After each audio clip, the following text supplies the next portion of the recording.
Debate വിത്ത് സ്മൃതി പരുത്തിക്കാട്. വിഴിഞ്ഞം port private ലിമിറ്റഡിന്റെ 49% ഓഹരി അദാനി MSC കമ്പനിക്ക് കൈമാറാനുള്ള നീക്കം സംസ്ഥാന സർക്കാരുമായുള്ള കരാർ ലംഘനമെന്ന വിവാദം കൊഴുക്കുകയാണ്. മുഖ്യമന്ത്രി വിശദീകരിച്ചതിൽ തൃപ്തിയിലെ പ്രതിപക്ഷ നേതാവ് എവിടെയോ അസാധാരണ കാര്യങ്ങൾ നടന്നുവെന്ന പ്രതികരണവുമായി പിന്നീട് രംഗത്ത് വരികയായിരുന്നു. 25%-ലധികം കൈമാറുമ്പോൾ സർക്കാർ അറിയണമെന്ന വ്യവസ്ഥ ലംഘിച്ചതിൽ അദാനി കമ്പനിയുടെ പരസ്യ വിശദീകരണം ഇതുവരെ വന്നിട്ടില്ല. തുറമുഖത്തിന്റെ ഉടമസ്ഥാവകാശം കൈമാറും വിധമുണ്ടാക്കിയ കരാറിനെതിരെ സർക്കാർ നിയമ നടപടിക്ക് തയ്യാറാകുമോ? അദാനി തുറന്ന വികസനവാതിലിനെക്കുറിച്ച് വാചാലരായവർ ഇപ്പോൾ അദാനി VD സതീശൻ ഡീൽ സംശയിക്കുകയാണോ? BJP ഭരിക്കുന്ന സംസ്ഥാനമല്ലെന്ന് അദാനിയോടെന്ന മട്ടിൽ KC വേണുഗോപാൽ പറഞ്ഞത് VD സതീശനുള്ള സന്ദേശമാണോ? ലോകത്തെ ഏറ്റവും വലിയ ഷിപ്പിംഗ് കമ്പനി വിഴിഞ്ഞത്തേക്ക് വരുമ്പോൾ വികസന പ്രതീക്ഷയ്ക്ക് പകരം ഉയരുന്നത് കുത്തക ആശങ്കയാണ്. അദാനി സൂപ്പർ സർക്കാരോ എന്നാണ് ചോദ്യം.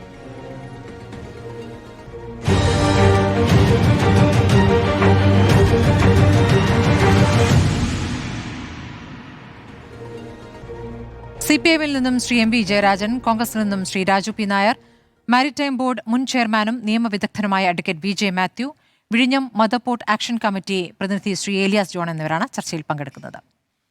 ആദ്യം ഞാൻ CPM പ്രതിനിധിയിലേക്ക് പോവുകയാണ്. ശ്രീ MV ജയരാജൻ, ഒരു കരാർ ലംഘനം സംഭവിച്ചിരിക്കുന്നു എന്നുള്ള കാര്യം വ്യക്തമാണ്.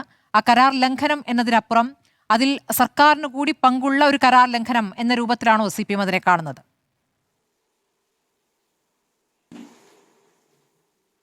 കരാർ ലംഘനം മാത്രമല്ല, മംഗലാപുരം രഹസ്യയാത്രയുടെ ഒരു ഡീലിൻ്റെ ഭാഗമായി ഉണ്ടായ കരാർ ലംഘനമാണ്. യഥാർത്ഥത്തിൽ നിയമസഭയെയും അതുവഴി ജനങ്ങളെയും തെറ്റിദ്ധരിപ്പിക്കുകയാണ് മുഖ്യമന്ത്രി ചെയ്തത്.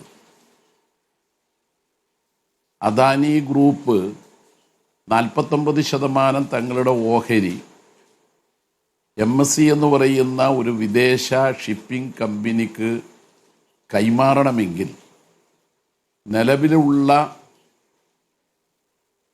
കൺസെഷൻ എഗ്രിമെൻ്റ് പ്രകാരം സംസ്ഥാന സർക്കാരിൻ്റെ മുൻകൂർ അനുമതി വേണം.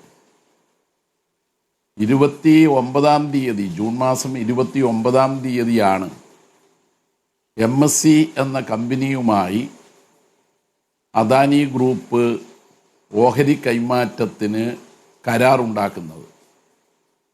30-ാം തീയതി തന്നെ സെബിയെ ആ വിവരം അറിയിക്കുന്നു. ഒപ്പം മാധ്യമങ്ങൾക്ക് ഒരു റിലീസും കൊടുക്കുന്നു. ഈ നാട് മുഴുവൻ അറിഞ്ഞിട്ടും സർക്കാർ അറിയില്ല എന്ന് പറയുന്നത് ഒരു ഒത്തുകളിയുടെ ഒളിച്ചുകളിയാണ്.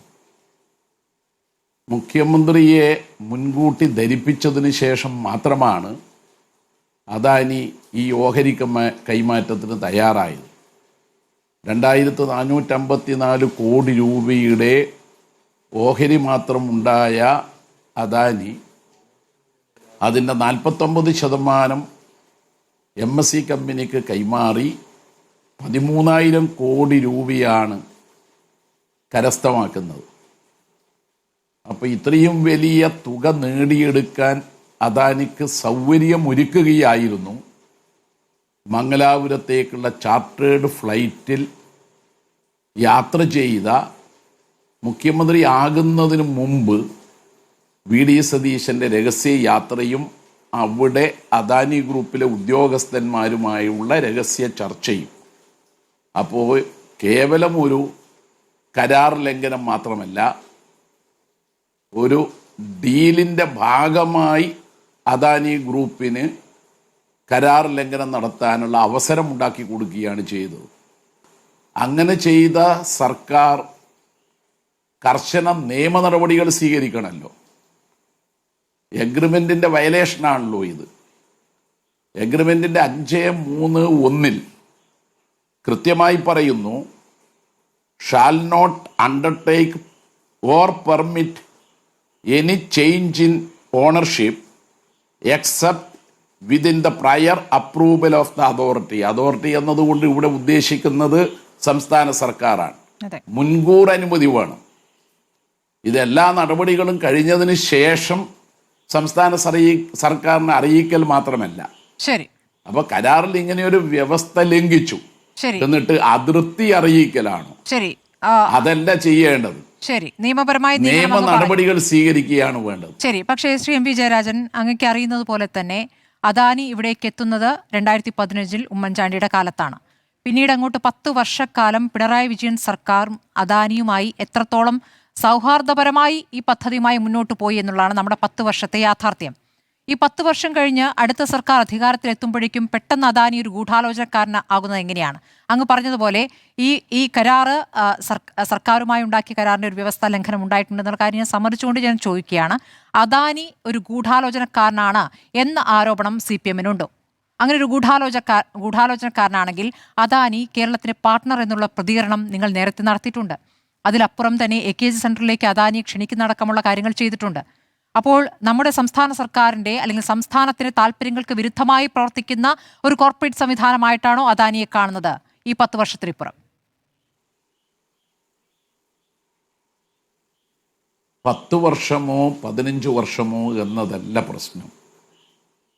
10 വർഷം ഇടതുപക്ഷം ചെയ്തത് UDF സർക്കാരിൻ്റെ കാലത്ത് അദാനി ഗ്രൂപ്പുമായി ഉണ്ടാക്കിയ കരാറിലെ പല വ്യവസ്ഥകളോടും യോജിക്കാതിരുന്നിട്ടും അക്കാലത്ത് ഇടതുപക്ഷം ആ പദ്ധതി റദ്ദാക്കിയാൽ ഉണ്ടാവാനിടയുള്ള സംസ്ഥാന താൽപ്പര്യത്തിന് എതിരായ കാര്യങ്ങളും ഒപ്പം ഒരു തുറമുഖം യാഥാർത്ഥ്യമാക്കാതിരുന്നാലുണ്ടാവുന്ന പ്രശ്നങ്ങളും UDF സർക്കാരിൻ്റെ കാലത്തുണ്ടാക്കിയ എഗ്രിമെന്റ് റദ്ദാക്കിയാൽ സംസ്ഥാനത്തിന് വലിയ നഷ്ടമുണ്ടാവുമെന്നുള്ള കാര്യവും കണക്കിലെടുത്തുകൊണ്ടാണ് LDF അധികാരത്തിൽ വന്നപ്പോൾ UDF ഉണ്ടാക്കിയ കരാറിലെ പല വ്യവസ്ഥകളോടും വിയോജിപ്പുണ്ടായിട്ടും ഒരു പദ്ധതി വരട്ടെ ഈ നിലപാടാണ് സ്വീകരിച്ചത്. പക്ഷെ അങ്ങനെയായിരുന്നില്ല. ആ പദ്ധതി നടപ്പാക്കുന്നതിന് വേണ്ടി തുടങ്ങിവെച്ച പദ്ധതി അത് മുന്നോട്ട് കൊണ്ടുപോകേണ്ട ഒരു ബുദ്ധിമുട്ടിൽ നിങ്ങൾ അങ്ങ് കൊണ്ടുപോയി എന്ന മട്ടിലല്ലല്ലോ അതിനെ കൊണ്ടുപോയത്. അത് എല്ലാ തരത്തിലും കൈനീട്ടി സ്വീകരിക്കുകയും അദാനിയുമായി കൈകോർത്ത് തന്നെയാണ് ഈ 10 വർഷം പോയത് പറയുന്നത്. അതിനിടയ്ക്ക് നിങ്ങൾ ചെയ്ത വിട്ടുവീഴ്ചകളും ഇവിടെ പുറത്തു വന്നിട്ടുണ്ട്. ഇപ്പോൾ അദാനി കമ്പനിക്കെതിരായ ആർബിട്രേഷൻ നടപടി പിൻവലിച്ചത് പിണറായി സർക്കാരാണ്. കേന്ദ്രത്തിൽ നിന്നും 817 കോടിയുടെ ലയബിലിറ്റി ഗ്യാപ് ഫണ്ട് നിങ്ങൾക്ക് ലഭിക്കുന്നതിന് വേണ്ടി ആ ത്രികക്ഷി കരാറിൽ ഒപ്പുവെച്ചപ്പോൾ പിഴയില്ലാതെ 5 വർഷം വൈകിക്കുന്നത് അനുവദിക്കുകയാണ് ചെയ്തിരിക്കുന്നത്. അതും ഈ വിട്ടുവീഴ്ചയായിരുന്നല്ലോ, ഇളവായിരുന്നല്ലോ. അപ്പോൾ 2024 സപ്ലിമെന്ററി കൺസെഷൻ എഗ്രിമെന്റിലൂടെ തുറമുഖത്തിന്റെ നടത്തിപ്പിനും ലാഭമെടുപ്പിനുള്ള അദാനിയുടെ അവകാശം 2055 നിന്ന് 2060 നീട്ടിയതും പിണറായി സർക്കാരിന്റെ കാലത്താണ്. അപ്പോൾ നിങ്ങളുടെ കാലത്തും ഇളവുകൾ ഉണ്ടായിട്ടുണ്ട്. ഞാൻ അങ്ങയിലേക്ക് വരാം, അങ്ങേക്ക് ഇതിന് മറുപടി നൽകാം. ഞാൻ അങ്ങയിലേക്ക് വരാം. ഞാൻ കോൺഗ്രസ് പ്രതിനിധിയിലേക്ക് പോകുന്നു. ശ്രീ രാജു, 2024 അടുത്ത ഘട്ടത്തിൽ പറഞ്ഞാലോ? ഞാനൊന്ന് 2024 ശരി ശ്രീ രാജു പി നായർ, ഇപ്പോൾ ഇതാ ഒരു കരാർ ലംഘനം സംഭവിച്ചിരിക്കുന്നു എന്നുള്ളതാണല്ലോ പ്രധാനപ്പെട്ട ആരോപണം. അത് പുറത്തുനിന്നുള്ള ആരോപണമായിട്ട് മാത്രം കാണേണ്ടതില്ല. കോൺഗ്രസിനകത്തു നിന്നും അത്തരം ശബ്ദങ്ങൾ വരുന്നുണ്ട്. ഇത് BJP ഭരിക്കുന്ന സംസ്ഥാനമാണോ എന്ന് ചോദിച്ചിരിക്കുന്നത് KC വേണുഗോപാലാണ്. അപ്പോൾ ഈ കരാർ ലംഘനത്തിൽ സംസ്ഥാന സർക്കാർ എന്ത് നടപടിയാണ് എടുക്കുക എന്നുള്ള കാര്യത്തിൽ ഇപ്പോഴും വ്യക്തതയില്ല. കാരണം അതിൽ അതൃപ്തി അറിയിച്ചു. പരിശോധന ചീഫ് സെക്രട്ടറിയുടെ നേതൃത്വത്തിലുള്ള കമ്മിറ്റി നടത്തിക്കൊണ്ടിരിക്കുന്നു. നിയമ നടപടിയിലേക്ക് നീങ്ങുമോ? എന്താണ് സംസ്ഥാന സർക്കാർ മുന്നിൽ കാണുന്നത്? അല്ല സ്മൃതി, ആദ്യം ഞാൻ പറയട്ടെ, നിങ്ങൾ ഈ കാര്യം പറയുമ്പോൾ BJP സർക്കാരാണോ എന്ന് KC വേണുഗോപാൽ ചോദിച്ചെന്നൊക്കെ അദ്ദേഹം ചോദിച്ച ചോദ്യം വളരെ കൃത്യമായിട്ട് കണ്ടതല്ലേ. അദ്ദേഹം പറഞ്ഞത് ഇത് BJP ഭരിക്കുന്ന സർക്കാരല്ല, സൂപ്പർ സർക്കാരൊന്നും അല്ല. BJP ഭരിക്കുന്ന സർക്കാരിന് കിട്ടുന്ന പോലത്തെ ഒന്നും കേരളത്തിൽ നിന്ന് പ്രതീക്ഷിക്കേണ്ട, അത് അദാനി അങ്ങനെ ചിന്തിക്കേണ്ട എന്നുള്ള അദാനിയോടാണ് പറഞ്ഞത്. ശരി, അങ്ങനെയാണെങ്കിൽ ഞാൻ അങ്ങനെ വ്യാഖ്യാനിച്ചിട്ടില്ല. അങ്ങനെയാണെങ്കിൽ എന്താണ് നടപടി? അല്ല പറയട്ടെ, ഞാൻ പറയട്ടെ. പിന്നെ ഇവിടെ ശ്രീ MV ജയരാജൻ ഇപ്പൊ സൂചിപ്പിച്ച പറഞ്ഞതിൽ മുഴുവൻ ഇത് 5(3) ഇത് പ്രയർ ആയിട്ട് അറിയിക്കണം എന്നുള്ള ഒരു ക്ലോസിന്റെ ലംഘനം ഉണ്ടായിട്ടുള്ളതാണ്. ശരിയാണ്, അതിനകത്ത് സംശയമൊന്നുമില്ല. അത് കേരളത്തിലെ മുഖ്യമന്ത്രിയും പറഞ്ഞല്ലോ, അത്തരത്തിലൊരു ലംഘനം ഉണ്ടായിട്ടുണ്ട്, അതിന്റെ അതൃപ്തി അറിയിച്ചിട്ടുമുണ്ട് അദാനി എന്ന് പറഞ്ഞിട്ടുണ്ട്. പിന്നെ അവർ അപേക്ഷ തരുമ്പോൾ ആ അപേക്ഷയുടെ മെറിറ്റിൽ അവർക്ക് നമുക്കുണ്ടായിരുന്ന സംസ്ഥാനത്തിന്റെ താല്പര്യം സംരക്ഷിച്ചുകൊണ്ട് നമ്മുടെ എക്കണോമിക്, അതുപോലെ തന്നെ സെക്യൂരിറ്റി, അതുപോലെ തന്നെ മോണോപ്ലൈസേഷൻ ഒഴിവാക്കുന്ന സംസ്ഥാന സർക്കാരിന്റെ താല്പര്യങ്ങൾ, സംസ്ഥാനത്തിന്റെ താല്പര്യങ്ങൾ പരിഗണിച്ചുകൊണ്ടാണ് തീരുമാനം ഉണ്ടാവണം എന്നുള്ളത്. അത് വി ഡി സതീശന്റെ ഒറ്റ തീരുമാനത്തിലേക്കും വേണ്ട. അതിന് പകരം ഒരു എംപവർഡ് കമ്മിറ്റി അതിന് നിയോഗിക്കുകയും ചെയ്തു, ഇല്ലേ? പിന്നെ ശ്രീ ജയരാജൻ പറഞ്ഞാൽ ഒരു യുക്തിക്ക് നിരക്കാത്ത ഒന്നാണ്. കാരണം അതിന്റെ ഏറ്റവും വലിയ യുക്തി ഒന്ന് ആലോചിച്ച് നോക്കണം. മെയ് 18-നാണ് ഈ വി ഡി സതീശൻ സർക്കാർ അധികാരത്തിലേക്ക് എത്തുന്നത്. അതിനുശേഷം 4-5 ദിവസം നിങ്ങൾ തന്നെ പല പ്രാവശ്യം ചർച്ച ചെയ്തല്ലോ, വകുപ്പുകൾ വിഭജിക്കുന്നത് താമസിച്ചു പോകുന്നു എന്നൊക്കെ പല ചർച്ചകളും നിങ്ങൾ തമ്മിലുണ്ടായല്ലോ. അപ്പോൾ വകുപ്പുകൾ വിഭജനത്തെ സംബന്ധിച്ച് വീണ്ടും സമയം വന്നു. അതെല്ലാം കഴിയുമ്പോൾ 3-4 ദിവസം കൂടി കഴിഞ്ഞു എന്നാണ് എൻ്റെ ഓർമ്മ. ഇപ്പൊ അദ്ദേഹം പറഞ്ഞ തന്നെ ജൂൺ 29-ന് ഇവർ സൈൻ ചെയ്തു. ഞാൻ ചോദിക്കട്ടെ ശ്രീ ജയരാജൻ, ഈ 30 ദിവസത്തിന് താഴെ നിന്നുകൊണ്ട് നടക്കുന്ന ചർച്ചകൾ നടക്കുന്ന ഒന്നാണോ 13,000 കോടി രൂപയുടെ ഡീല്? ഈ ലോകത്തെ ഏറ്റവും വലിയ ഷിപ്പിംഗ് ജയന്റ് ആയിട്ടുള്ള MSCയും അദാനിയുമായിട്ടുള്ള ഡീല് ഏതെങ്കിലും പെട്ടെന്ന് കണ്ടപ്പോൾ ചായക്കടയിൽ തന്നാ പിന്നെ നിനക്ക് ഞാൻ ഒരു 49% തന്നേക്കാം എന്ന് പറയുന്ന ഡീലാണോ? അല്ലല്ലോ ശ്രീ ജയരാജൻ. ഈ വിഴിഞ്ഞം പോർട്ടിനെ സംബന്ധിച്ചിട്ടുള്ള ക്രിട്ടിക്കൽ ഡാറ്റ, അവിടുത്തെ കണ്ടെയ്നർ മൂവ്മെന്റ്, ട്രാഫിക് മൂവ്മെന്റ്, ഷിപ്പിന്റെ ട്രാഫിക് മൂവ്മെന്റ്, അവിടുത്തെ മറ്റുള്ള ഫെസിലിറ്റീസിനെ സംബന്ധിച്ച്, അവിടെ ബാക്കിയുള്ള നമ്മുടെ ഫിനാൻഷ്യൽസിനെ സംബന്ധിച്ച് ഈ ഡാറ്റ എല്ലാം ലഭിക്കാതെ ഇത്തരത്തിലുള്ള ഡീല് നടക്കുമോ? ഈ ഡാറ്റ എല്ലാം ലഭിച്ചുകൊണ്ട് ഇത്തരത്തിലുള്ള ഡീല് നടക്കണമെങ്കിൽ 30 ദിവസം കൊണ്ട് നടക്കുന്ന ഡീലാണോ അത്? അല്ലല്ലോ. ഇത് അതിനു മുമ്പ് തന്നെ ഇതായി തുടങ്ങി എന്നുള്ളത് ആൾക്കാർക്കെല്ലാം റിപ്പോർട്ട് ചെയ്തു എന്നൊക്കെ പറയുന്നുണ്ട്. എന്തായാലും ഒരു 5-6 മാസമെങ്കിലും ചുരുങ്ങിയതില്ലാതെ നടക്കാവുന്ന ഡീലല്ല. ശ്രീ ജയരാജൻ ഇങ്ങനെ ചിന്തിക്കരുത്. ഏത് ഈ പോകുന്ന വഴിക്ക് ആരെയോ വഴി വെച്ച് കണ്ടപ്പോൾ എന്താ പിന്നെ 49 നീ എടുത്തോ എന്ന് പറഞ്ഞെങ്കിൽ കൊടുത്തതാണെന്ന് അങ്ങയുടെ ശുദ്ധ മനസ്കൃതി കൊണ്ട് അങ്ങ് ചിന്തിക്കരുത്. അപ്പോൾ കേരളത്തിന്റെ സർക്കാർ, ഏത് സർക്കാരായിരുന്നു ഒന്നുണ്ടായിരുന്നത്, അവരുടെ നേതൃത്വത്തിലുണ്ടായിരുന്ന വിഴിഞ്ഞത്ത് നടക്കുന്ന ഇത്, ഇപ്പൊ ദിവ്യാസ് നായരായിരുന്നല്ലോ, അയ്യരായിരുന്നല്ലോ അന്ന് അവിടുത്തെ ഏറ്റവും പ്രധാനപ്പെട്ട ഉദ്യോഗസ്ഥ. അവരുൾപ്പെടെയുള്ള സംവിധാനം അവിടെ ഉണ്ടായിരുന്നപ്പോ ആ പോർട്ടിനെ സംബന്ധിച്ചിരിക്കുന്ന ക്രിട്ടിക്കൽ ഡാറ്റ മുഴുവൻ കൊടുത്തതിനു ശേഷം അവരൊരു ചർച്ചയോ അല്ലെങ്കിൽ അവരവരുടെ പ്രോസസ്സ് എന്തോ ആയിക്കോട്ടെ നടത്തിയെടുത്തതല്ലേ. അപ്പൊ അങ്ങനെയാണെങ്കിൽ പ്രയർ അംഗീകരിക്കാതെ, പ്രയർ അറിയിക്കാതെ നടത്തിയ ഡീലിന്റെ ഉത്തരവാദിത്വം വി ഡി സതീശന്റെ 30 ദിവസത്തെ സർക്കാരിനേക്കാൾ കൂടുതൽ പിണറായി വിജയന്റെ സർക്കാരിനല്ലേ ശ്രീ ജയരാജൻ? നമ്മളൊരു യുക്തിയൊക്കെ വേണ്ടേ നമ്മൾ പറയുന്ന കാര്യങ്ങൾക്ക്? പിന്നെ പറയുന്നത് ഏതോ മംഗലാപുരം യാത്രയാണ്. മംഗലാപുരം യാത്ര സീക്രട്ട്, വളരെ രഹസ്യ ചർച്ച. ഏതോ ഒരു ഗ്രൂപ്പിന്റെ, അവിടുത്തെ അദാനി ഗ്രൂപ്പിന്റെ വൈസ് പ്രസിഡന്റ്, അത് പോർട്ടിന്റെ ആണോ എന്ന് തന്നെ എനിക്കറിയില്ല, അത് നമുക്ക് ആരാണെന്ന് പോലും വ്യക്തമായിട്ട് ഇപ്പോഴും വരുന്നില്ല. അവിടെ ഒരാളുടെ വൈസ് പ്രസിഡന്റിനെ ആ എയർപോർട്ടിൽ വെച്ച് കണ്ടു. ഈ 13,000 കോടിയുടെ ഡീലിനുള്ള സാധനങ്ങളൊക്കെ ഈ എയർപോർട്ട് വെച്ചിട്ടാണോ കാണുന്നത്? എന്നിട്ട് സീക്രട്ട് രഹസ്യ യോഗങ്ങളൊക്കെ ഫേസ്ബുക്കിലൊക്കെ അപ്ലോഡ് ചെയ്യുമോ? എങ്ങനെയാണ് CPM രഹസ്യ ഡീലൊക്കെ നടത്തുന്നത് എനിക്കറിയില്ല. ഇങ്ങനെ അതൊക്കെ എടുത്ത് ഫേസ്ബുക്കിൽ അപ്ലോഡ് ചെയ്ത് അങ്ങനെയൊക്കെയാണോ ഈ രഹസ്യ ഡീൽ നടത്തുന്നത്? നമ്മൾ രാഷ്ട്രീയ ആരോപണം ഉന്നയിക്കരുത്. ഇടതുപക്ഷത്തിന്റെ അല്ലെങ്കിൽ CPMന്റെ പ്രശ്നം എന്ന് വെച്ചാൽ അധികാരം നഷ്ടപ്പെട്ടു എന്നുള്ളതാണ് CPMന്റെ പ്രശ്നം. ഇപ്പൊ നേരത്തെ ഒരു ചർച്ചയിൽ കടൽക്കൊള്ള ആയിരുന്നു എന്ന് വീണ്ടും പറഞ്ഞു തുടങ്ങി. 10 കൊല്ലം ഫ്രീസറിനകത്ത് വെച്ചിരുന്ന വാക്കായിരുന്നു ദേശാഭിമാനി പത്രവും ആ കടൽക്കൊള്ളയും. അതൊക്കെ ഇപ്പൊ വീണ്ടും എടുത്തു തുടങ്ങിയിട്ടുണ്ട്. അദാനിയുടെ സമയത്ത് അവർക്ക് എല്ലാ ആനുകൂല്യം ചെയ്തു. 49 കോടി അവരുടെ ഈ നിർമ്മാണം നീണ്ടുപോയതിന് കരാർ പ്രകാരം 49 കോടി അവരിൽ നിന്ന് ഈടാക്കാമായിരുന്നു. ആ 49 കോടി വേണ്ട എന്ന് തീരുമാനിച്ചാണ്. ഇവിടെ ഇപ്പൊ ട്രാൻസ്ഷിപ്പ് ഇതിനകത്തുള്ള മാരിടൈം വിദഗ്ധനകത്തുണ്ട്. മാരിടൈം ബോർഡിന് ലഭിക്കേണ്ട പണം പോലും കിട്ടിയിട്ടില്ലെന്നാണ് ഇപ്പോഴത്തെ കാര്യങ്ങൾ പറയുന്നത്. അവിടെ ഒരു സർവൈലൻസും ഇല്ലെന്നാണ് പറയുന്നത്. എന്ന് വെച്ചാൽ അദാനിക്ക് വേണ്ടിയിട്ട് മുഴുവനായിട്ട് ആ സ്ഥലം വിട്ടുകൊടുത്ത് അദാനി പറയുന്ന കണക്കും എത്ര ഷിപ്പ് വന്നു, എത്ര ഇത് വന്നു എന്നൊക്കെ അവരുടെ കണക്കാണ്. അത് പ്രകാരം കിട്ടേണ്ട ഹാൻഡ്ലിംഗ് ചാർജസ് പോലും ഈ സംസ്ഥാനത്തിന് കിട്ടിയിട്ടില്ല, മാരിടൈം ബോർഡിന് കിട്ടിയിട്ടില്ലെന്നാണ് പറയുന്നത്. ഇത്രമാത്രമൊക്കെ എല്ലാ സൗകര്യങ്ങളും ചെയ്തു കൊടുത്തവര് 30 ദിവസം പ്രായമായ വി ഡി സതീശൻ മുഖ്യമന്ത്രി ആവുന്നതിന് മുമ്പ് മംഗലാപുരത്തേക്ക് ഒരു യാത്ര പോയപ്പോൾ ആരോ എവിടെ നിന്ന് ഫോട്ടോ എടുത്തു, അതാണ് ഈ ഡീലിന്റെ എല്ലാം എന്നൊക്കെ പറയുന്നത് അപഹാസ്യമാണ്. അങ്ങേപ്പോലൊരു മുതിർന്ന നേതാവ് ഇത്തരത്തിലുള്ള അപഹാസ്യങ്ങളായിട്ട് വാദങ്ങളായിട്ട് വരരുത്. കാരണം അങ്ങിത് പറയുമ്പോൾ അങ്ങയുടെ താഴത്തുള്ള അണികൾ ഇതിനേക്കാൾ കൂടുതൽ പറയും.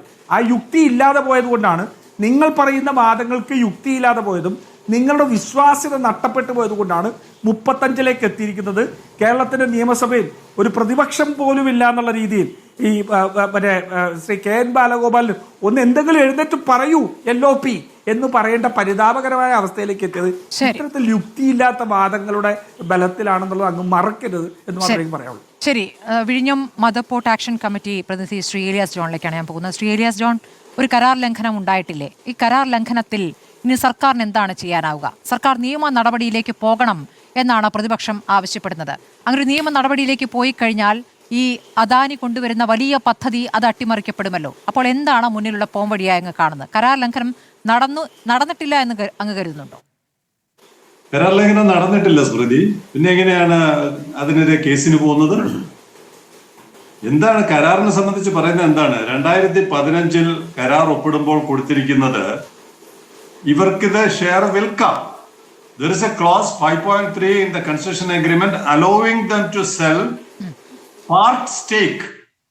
അവരുടെ 2,454 കോടി രൂപയുടെ അവരുടെ ഓഹരി അവർക്ക് വിൽക്കാം എന്ന് 2015 കരാറുണ്ട്. ഈ കരാറ് സപ്ലിമെന്ററി കരാർ ഉണ്ടാക്കി. ശ്രീ പിണറായി വിജയൻ മുഖ്യമന്ത്രിയായിരുന്ന സമയത്ത് സപ്ലിമെന്ററി കരാർ ഉണ്ടാക്കി. ആ കരാറിലും ഈ വ്യവസ്ഥ നിലനിൽക്കുകയാണ്. ഇങ്ങനെ ഒരു വ്യവസ്ഥ ഇല്ലെങ്കിൽ, ഒരു സിനാരിയോ, ഇങ്ങനെ ഒരു വ്യവസ്ഥ ഇല്ലെങ്കിൽ ഇവിടെ ഒരു കമ്പനിയും വരത്തില്ല ഈ പോർട്ടിന്റെ നിർമ്മാണത്തിന്. സ്വകാര്യ കമ്പനികളെല്ലാം പ്രവർത്തിക്കുന്നത് അവര് വളരുന്ന അനുസരിച്ച് അവരുടെ പ്രൊജക്ഷൻസ് കണ്ടുകൊണ്ട് അതിനനുസരിച്ച് കൂടുതൽ ഇൻവെസ്റ്റ്മെന്റ് കൊണ്ടുവരാം എന്നൊക്കെയുള്ള ഫ്രീഡം ഉള്ളത് ഉറപ്പുവരുത്തിയിട്ടാണ് അവരെ പോലുള്ള കമ്പനികൾ വരുന്നത്. പക്ഷെ സർക്കാരിനെ അറിയിക്കണമെന്ന് കൂടിയില്ല ക്ലോസിൽ ശ്രീ ഇലിയാസ് ജോൺ? സർക്കാർ അറിയണ്ടേ? അതോറിറ്റി അറിയണമെന്ന് കൂടിയില്ലേ? ഇതെല്ലാം സർക്കാരിന്റെ കരാറല്ലേ? ഇത് സർക്കാരിന്റെ കരാറിലുള്ള രേഖ പ്രകാരമല്ലേ അവർ പ്രവർത്തിക്കുന്നത്? 2015 നിങ്ങൾ ഒപ്പിട്ടവർക്ക് ഒരു മാൻഡേറ്റ് കൊടുത്തു, ഒരു ക്ലീൻ ചിറ്റ് കൊടുത്തു. ഇനി നിങ്ങൾക്ക് നിങ്ങളുടെ കാര്യങ്ങൾ ചെയ്യാം, പ്രൊവൈഡഡ് നിങ്ങളുടെ ഷെയറിനകത്ത് നിന്നുകൊണ്ട്. കേരള സർക്കാരിന്റെ ഷെയർ അവർക്ക് വെക്കാൻ പറ്റില്ല. അദാനിയുടെ ഷെയർ വെക്കുന്നതിന് എവിടെയാ തടസ്സം? അദാനിയുടെ ഷെയറിന്റെ 49% ആണ് വിറ്റത്. അദാനിയുടെ ഷെയറിന്റെ 49% എന്ന് പറയുന്നത് മൊത്തം അടങ്കലിന്റെ 13.57%. 25% കൂടിയാലാണ് ഈ വയലേഷൻ വരുന്നത്. മൊത്തം അടങ്കലിന്റെ 13.57% മാത്രമാണ് അവരിപ്പോ MSCക്ക് കൊടുത്തിരിക്കുന്നത്. അങ്ങനെ കൊടുത്തില്ലെങ്കിൽ പിന്നെ ഇതെങ്ങനെ മുന്നോട്ട് പോകാൻ പറ്റുക? അവര് നടത്തിയിരിക്കുന്ന ഈ 13,000 കോടി എന്ന് പറയുന്നത് 2,000 കോടി രൂപ, 2,454 കോടി രൂപയുടെ പുറത്തല്ല ഈ 13,000 കോടി കൊണ്ടുവരുന്നത്. ദയവേത് അത് മനസ്സിലാക്കണം. 2,454 പുറത്ത് അവർ 19,000 കോടി രൂപ കൂടി നിക്ഷേപിക്കും 2028 വരെ. അങ്ങനെ നിക്ഷേപിക്കുന്ന 19,000 പ്ലസ് 2,454, അതിന്റെ പുറത്ത് അവർ 21% വാല്യുവേഷൻ, ഇന്ത്യയിലെ നിയമം അനുസരിച്ച് വാല്യുവേഷൻ നടത്തി. അങ്ങനെയാണ് 27,000 കോടി രൂപ വരുന്നത്. അതിന്റെ 49% ഈ പറയുന്ന 13,000 കോടി. അപ്പൊ ഇതെല്ലാം നിലവിൽ കേരള ഗവൺമെന്റ്, രണ്ട് ഗവൺമെന്റും UDF-ഉം LDF-ഉം കൊടുത്ത കരാർ വ്യവസ്ഥകളുടെ അടിസ്ഥാനത്തിൽ മാത്രമാണ് അവർ ചെയ്യുന്നത്. ശ്രീ സഖാവ് ജയരാജൻ പറഞ്ഞത് ഇത് കരാർ ലംഘനമാണെന്ന് പറയുന്നു. എങ്ങനെയാണ് കരാർ ലംഘനമാണെന്ന് പറഞ്ഞ് പഠിപ്പിച്ചു തന്നാൽ ഉപകാരമായിരിക്കും. നിങ്ങൾ കൊടുത്ത വ്യവസ്ഥയ്ക്കകത്ത് വെച്ചത് the common user facility the വിഴിഞ്ഞം international seaport is conceived as a common user facility. ഈ കരാർ പ്രകാരം അവർക്ക് ഈ പറയുന്ന തരത്തിൽ 49% അല്ല 74% വരെ വിൽക്കാനുള്ള അവകാശമുണ്ട്. തൽക്കാലം അവർ 49 വിൽക്കുന്നുള്ളൂ. ആ വിൽപ്പനയുടെ അടിസ്ഥാനത്തിൽ അവർ മുന്നോട്ട് പോകുമ്പോൾ രാജ്യത്തെ നിയമം അനുസരിച്ച് അവർ പാലിക്കേണ്ട 4 സ്റ്റേജ് ഉണ്ട്. 4 അല്ല 7 സ്റ്റേജസ് ഉണ്ട്. എന്താണ് stage? For a foreign investment in a listed Indian company the broad sequences. എങ്ങനെയാണ് പുതിയ ഒരു മൾട്ടിനാഷണൽ കമ്പനി MSC പോലുള്ള ഒരു കമ്പനിയെ ഇന്ത്യയിലോട്ട് കൊണ്ടുവരാനുള്ള നടപടിക്രമം ഇന്ത്യയുടെ നിയമം അനുസരിച്ചിട്ടാണ്. The listed company signs a binding agreement with the foreign investor. ആദ്യം അവരുമായിട്ട് ഒരു കരാർ ഉണ്ടാക്കണം. MSC കേരള സർക്കാർ ഇതിനകത്ത് കക്ഷിയല്ല. ആ സമയത്ത് അവർക്ക് ഒരു ഫോറിൻ സർക്കാരുമായിട്ട് കരാറിൽ ഒപ്പിടാം. രണ്ടാമത് സ്റ്റോക്ക് എക്സ്ചേഞ്ച് ഡിസ്ക്ലോഷർ. ആ വിവരം സ്റ്റോക്ക് എക്സ്ചേഞ്ചിന്റെ സെബിയെ അറിയിക്കണം. അതിന്റെ since it's a listed company, the company must disclose the material event to the stock exchanges under SEBI regulations. രണ്ടാമത്തെ ക്ലോസ്.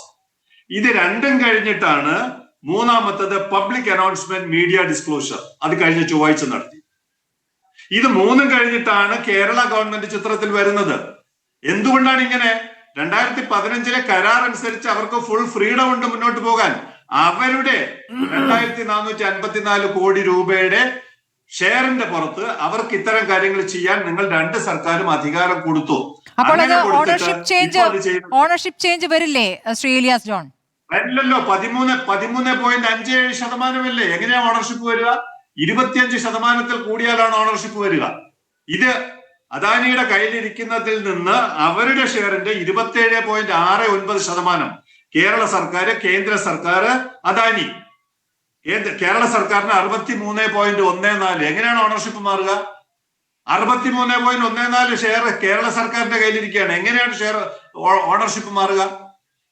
അദാനിയുടെ കയ്യിലുള്ള 27.69%ത്തിന്റെ 13.57% വിറ്റെന്ന് പറയാറായിട്ടില്ല.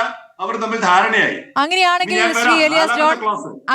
ശ്രീ എലിയാസ് ജോൺ, സംസ്ഥാന സർക്കാരിനും അങ്ങ് പറയുന്ന ഒരു നിഗമനത്തിലേക്ക് എത്താൻ കഴിഞ്ഞിട്ടില്ല എന്നല്ലേ മനസ്സിലാക്കേണ്ടത്? ഇപ്പോൾ മുഖ്യമന്ത്രിയും സഭയിൽ പറഞ്ഞിരിക്കുന്ന അങ്ങനെയല്ലേ? വിഷയം അതിന്റെ ഡീപ്പായിട്ട് പഠിച്ചിട്ടില്ല. അവരിപ്പോ എന്തോ എംപവേർഡ് കമ്മിറ്റി ഇപ്പൊ വെച്ചിട്ടുണ്ടെന്ന് പറയുന്നു. അവര് വിഷയം പഠിച്ചിട്ടില്ല.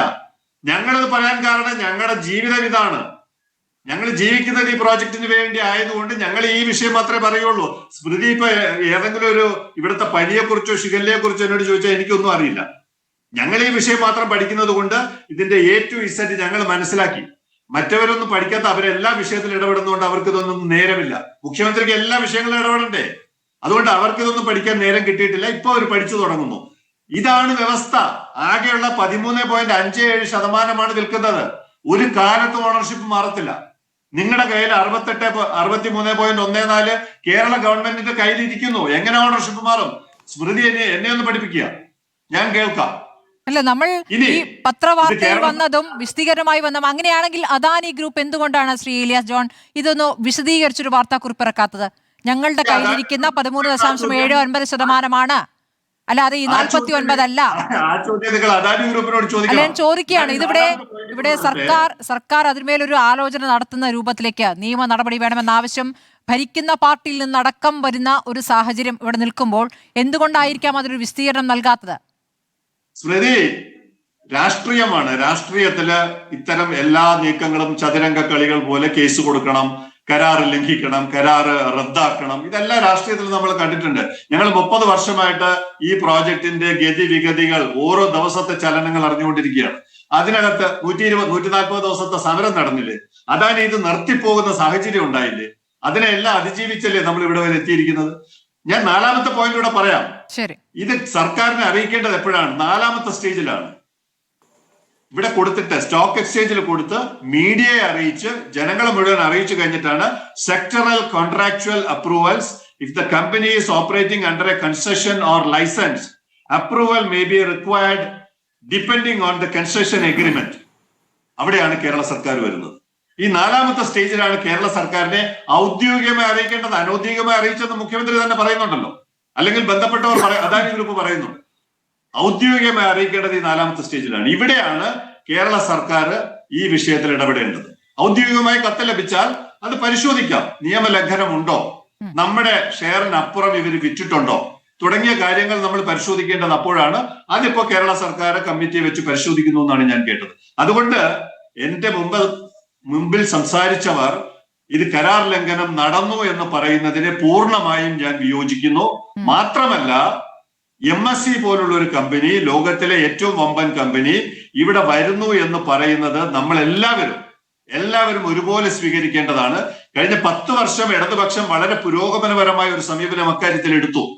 വളരെ പുരോഗമനപരമായ ഒരു സമീപനം എടുത്തുകൊണ്ട് അവർക്ക് വേണ്ട എല്ലാ സൗകര്യങ്ങളും ചെയ്തു കൊടുത്തുകൊണ്ട് 2 മാസത്തിനകം അവർ സമരത്തിലോട്ട് പോകുന്ന വാർത്തയാണ് ഞാൻ ഇപ്പോൾ ഉണ്ടാക്കുമെന്നുള്ള ആശങ്ക പ്രകടിപ്പിക്കുന്നത്. MSC വന്നാൽ ഒന്നും കേട്ടില്ല. ഈ ഇടതുപക്ഷം തന്നെയാണ് ഇപ്പോൾ ഒരു ആശങ്ക പ്രകടിപ്പിക്കുന്നത്. MSCക്ക് പൂർണ്ണമായും ഇത് കൊടുക്കുകയാണെങ്കിൽ മറ്റു കപ്പലുകൾക്ക് വരാൻ പറ്റാത്ത വിധത്തിൽ അവർ മൊണോപ്പൊളി സൃഷ്ടിക്കുമെന്ന് പറയുന്നതും ഇടതുപക്ഷമാണ്. സുഹൃത്ത്, ഞാൻ ഇന്നലത്തെ കണക്ക് പറയാം. MSCയും അദാനിയും കൂടി ഓപ്പറേറ്റ് ചെയ്യുന്ന ചെന്നൈയിലെ എണ്ണൂർ പോർട്ടിൽ ഇന്നലെ, നിങ്ങൾ ആർക്ക് വേണമെങ്കിൽ ഈ ഡോക്യുമെന്റ് വെരിഫൈ ചെയ്യാം, 4 കപ്പലുകൾ ഉണ്ടായിരുന്നു ഒരേ സമയത്ത്. 4 കപ്പലുകൾ. APL Boston, San Philip, Musk Gibraltar, MSC അസ്യ. 3 കപ്പലും മാസ്കിന്റെയാണ്. 3 കപ്പലും മാസ്കിന്റെയാണ്. ഒരു കപ്പലേ ഉള്ള MSC. മുണ്ട്രയിലും ചെന്നൈയിലും ഇതേ നമ്മുടെ ഇവിടത്തെ അതേ പാറ്റേണിലുള്ള എഗ്രിമെന്റിന്റെ അടിസ്ഥാനത്തിൽ പ്രവർത്തിക്കുന്നതാണ്. ചെന്നൈ പോർട്ടിൽ ഞാൻ ഇന്നലെ തന്നെ മീഡിയയോട് സംസാരിച്ചാണ്, ആർക്ക് വേണമെങ്കിലും വെരിഫൈ ചെയ്യാം. 3 കപ്പൽ മാസ്കിന്റെയാണ്. അങ്ങനെയാണെങ്കിൽ സംശയം ചോദിക്കട്ടെ, ശ്രീ എലിയാസ് ജോൺ, അങ്ങ് ഇന്നലത്തെ ഏറ്റവും ലേറ്റസ്റ്റ് ആയ കാര്യം പറഞ്ഞു. പക്ഷേ കേരളത്തിൽ ഈ കഴിഞ്ഞ 5 വർഷങ്ങളിലും വന്നത് MSCയുടെ കപ്പലുകൾ മാത്രമാണെന്നൊരു വാദം കൂടി ഉണ്ടല്ലോ. 933 കപ്പൽ ശ്രീ പിണറായി വിജയൻ മുഖ്യമന്ത്രിയായിരുന്ന സമയത്ത് വന്നു. 933 കപ്പൽ. അതിൽ 928 കപ്പലും MSCയുടെയാണ്, 5 കപ്പൽ മേഴ്സ്കിന്റെയാണ്. ഇന്ന് നിങ്ങൾ കുത്തകയാണെന്ന് പറഞ്ഞ് എതിർക്കുന്നെങ്കിൽ അന്ന് എതിർക്കണ്ടേ? 928 കപ്പൽ വന്നില്ലേ? മൃഗീയ ഭൂരിപക്ഷമല്ലേ? അതെങ്ങനെ നിങ്ങൾ അനുവദിച്ചു? അപ്പൊ അന്ന് നിങ്ങൾ അധികാരത്തിലിരിക്കുമ്പോൾ അത്തരം നയങ്ങൾ തുടരാം, അധികാരം ഒഴിയുമ്പോൾ അത് കുത്തകയായി മാറുന്ന ന്യായം ഞങ്ങൾക്ക് മനസ്സിലാവില്ല. യഥാർത്ഥത്തിൽ എന്താ സംഭവിച്ചത്? MSCയും അദാനിയുമായിട്ടാണ് ധാരണ. അവർക്ക് ഇന്ത്യയിലുള്ള മറ്റ് 2 പോർട്ട് പോലെ അവരിത് ഏറ്റെടുത്തു. നമ്മുടെ പരിമിതിയാണ് പ്രശ്നം. നമ്മുടെ പരിമിതിയാണ്. നമുക്ക് 800 മീറ്റർ ബർത്തേ ഉള്ളൂ. ആ 800 മീറ്റർ ബർത്തിൽ 2 കപ്പലിടാം, മാക്സിമം 3 കപ്പലിടാം. ഇനി നിങ്ങളെല്ലാം പറയുന്നു മറ്റ് കമ്പനികൾ, മറ്റ് കപ്പലുകൾ. ഇവിടെ ആരാ വരുന്നത്? ഇവിടെ ഗേറ്റ് ഓപ്പൺ ചെയ്യാതെ, ഗേറ്റ് വേ കാർഗോ ഇല്ലാതെ ഏതെങ്കിലും കപ്പൽ കമ്പനികൾ വരുമോ?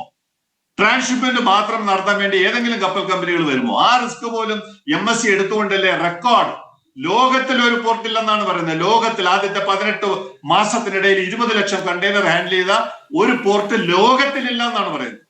അങ്ങനെ റിസ്ക് എടുത്ത് MSC നമ്മുടെ ഈ പ്രോജക്റ്റിനെ വളർത്തുന്ന സമീപനം സ്വീകരിക്കുമ്പോൾ അവരുടെ കൂടുതൽ ഇൻവെസ്റ്റ്മെന്റ് നമ്മുടെ നാട്ടിൽ കൊണ്ടുവന്ന് തൊഴിലില്ലായ്മ പരിഹരിക്കുക, കുട്ടികൾക്ക് ജോലി കൊടുക്കുക തുടങ്ങിയ കാര്യങ്ങൾ ചർച്ച ചെയ്യേണ്ട ഒരു സന്ദർഭത്തിൽ നമ്മൾ അവരെ ഓടിക്കും, അവർക്കെതിരെ സമരം ചെയ്യും എന്ന് പറയുമ്പോൾ ഏതെങ്കിലും ഇൻവെസ്റ്റേഴ്സ്, ഈ തുറമുഖവുമായി ബന്ധപ്പെട്ട് ഒരുപാട് ഇൻവെസ്റ്റ്മെന്റ്സ് നമ്മൾ പ്രതീക്ഷിക്കുകയാണ്.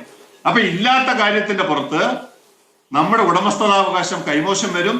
സംസ്ഥാന സർക്കാരിനെ കാര്യങ്ങൾ ബോധിപ്പിച്ചില്ല, കോൺഫിഡൻസിൽ എടുത്തിട്ടില്ല, അല്ലെങ്കിൽ കരാർ ലംഘനം നടത്തി എന്നൊക്കെ പറയുന്നത് ഫ്യൂച്ചറിസ്റ്റിക് ആയിട്ടുള്ള ഒരു സമീപനമല്ല. എന്തെങ്കിലും ലംഘനം നടത്തിയിട്ടുണ്ടെങ്കിൽ we will be the first person. അത് കണ്ടെത്തി ഞങ്ങൾ അവതരിപ്പിക്കും. കാരണം എന്താണ്?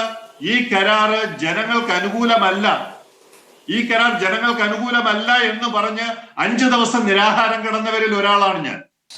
2014 അങ്ങനെയുള്ള ഒരാൾ ഇത് മാറിയത് എന്തെങ്കിലും ഈ നാട്ടിൽ നടക്കട്ടെ, എന്തെങ്കിലും സംഭവിക്കട്ടെ. 30 കൊല്ലമായിട്ട് ഒന്നും നടക്കാത്ത ഒരു ഘട്ടത്തിൽ ഏതെങ്കിലും കമ്പനികൾ വന്ന് എന്തെങ്കിലും നടത്തട്ടെ. അദാനി ഇന്ത്യൻ കമ്പനിയാണ്. ഒരു വിദേശ കമ്പനിക്ക് ദുബായ്ക്കോ സിംഗപ്പൂരിനോ ചൈനയ്ക്കോ ഒക്കെ കൊടുക്കുന്നതിനേക്കാൾ നല്ലത് ഒരു ഇന്ത്യൻ വ്യവസായി നടത്തട്ടെ എന്നുള്ള ഒരു വിട്ടുവീഴ്ചയുടെ അടിസ്ഥാനത്തിലാണ് ഈ കരാറുമായിട്ട് മുന്നോട്ട് പോകാൻ ഞങ്ങൾ തീരുമാനിച്ചത്. CPM-ന്റെ പ്രമുഖ സഖാക്കളെല്ലാം ഞങ്ങളോട് ചോദിച്ചു ആ സമയത്ത്, നിങ്ങൾ എന്താണ് നിലപാട് മാറുന്നത്? ഞങ്ങൾ പറഞ്ഞു, ഞങ്ങൾക്ക് കേരളമാണ് വലുത്, ഇവിടുത്തെ ജനങ്ങളാണ് വലുത്, ഇവിടുത്തെ തൊഴിലില്ലാത്ത ചെറുപ്പക്കാരാണ് വലുത്. എങ്ങനെയെങ്കിലും അവരെ രക്ഷപ്പെടാനുള്ള ഒരു സാഹചര്യം നമ്മൾ ഒരുക്കി കൊടുക്കണം. ഇതായിരുന്നു ഞങ്ങളുടെ നിലപാട്. പക്ഷെ അങ്ങ് പറയുന്ന കാര്യങ്ങൾ സർക്കാർ വിശദീകരിക്കേണ്ടതുണ്ട്. സർക്കാർ അങ്ങനെ വിശദീകരിക്കുന്നില്ല. സർക്കാരും ഇപ്പോൾ ഒരു കരാർ ലംഘനം സംശയിക്കുന്നിടത്താണ് കാര്യങ്ങൾ പഠിക്കാൻ ഇപ്പോൾ സമിതിയെ നിയോഗിക്കുമ്പോൾ ആ സമിതി അങ്ങ് പറഞ്ഞ പോയിന്റ്സിലേക്ക് എത്തുമോ എന്നുള്ളതാണ് നമ്മൾ ഉറ്റുനോക്കുന്നത്. ഞാൻ തിരിച്ചെത്താം. മുഖ്യമന്ത്രിയോട് ചോദിക്കുക ഈ ചോദ്യം. ശരി, തീർച്ചയായും തിരിച്ചെത്താം ഇടവേളയ്ക്ക് ശേഷം. മാരിടൈം ബോർഡ് മുൻ ചെയർമാനും നിയമവിദഗ്ധനുമായ അഡ്വക്കേറ്റ് VJ മാത്യുവിലേക്കാണ്. അഡ്വക്കേറ്റ് VJ മാത്യു, ശ്രീ എലിയാസ് ജോൺ പറഞ്ഞത് അങ്ങ് കേട്ടല്ലോ. അപ്പോൾ കഴിഞ്ഞ ദിവസങ്ങളിൽ നമ്മൾ നടത്തിയ ചർച്ചയിൽ നിന്നും വ്യത്യസ്തമായ അഭിപ്രായമാണ് അദ്ദേഹം പറഞ്ഞിരിക്കുന്നത്. ഒരു കരാർ ലംഘനമേ ഉണ്ടായിട്ടില്ല എന്ന്. അങ്ങേക്ക് ഈ സമയത്ത് അങ്ങയുടെ അഭിപ്രായം ഇതിൽ വ്യക്തമാക്കാം.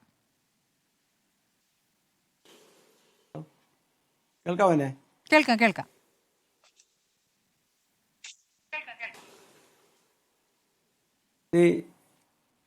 എലിയാസ് ജോൺ മുതിർന്ന പഴയ മാധ്യമപ്രവർത്തകനാണ്, ചെയ്തതാണ്.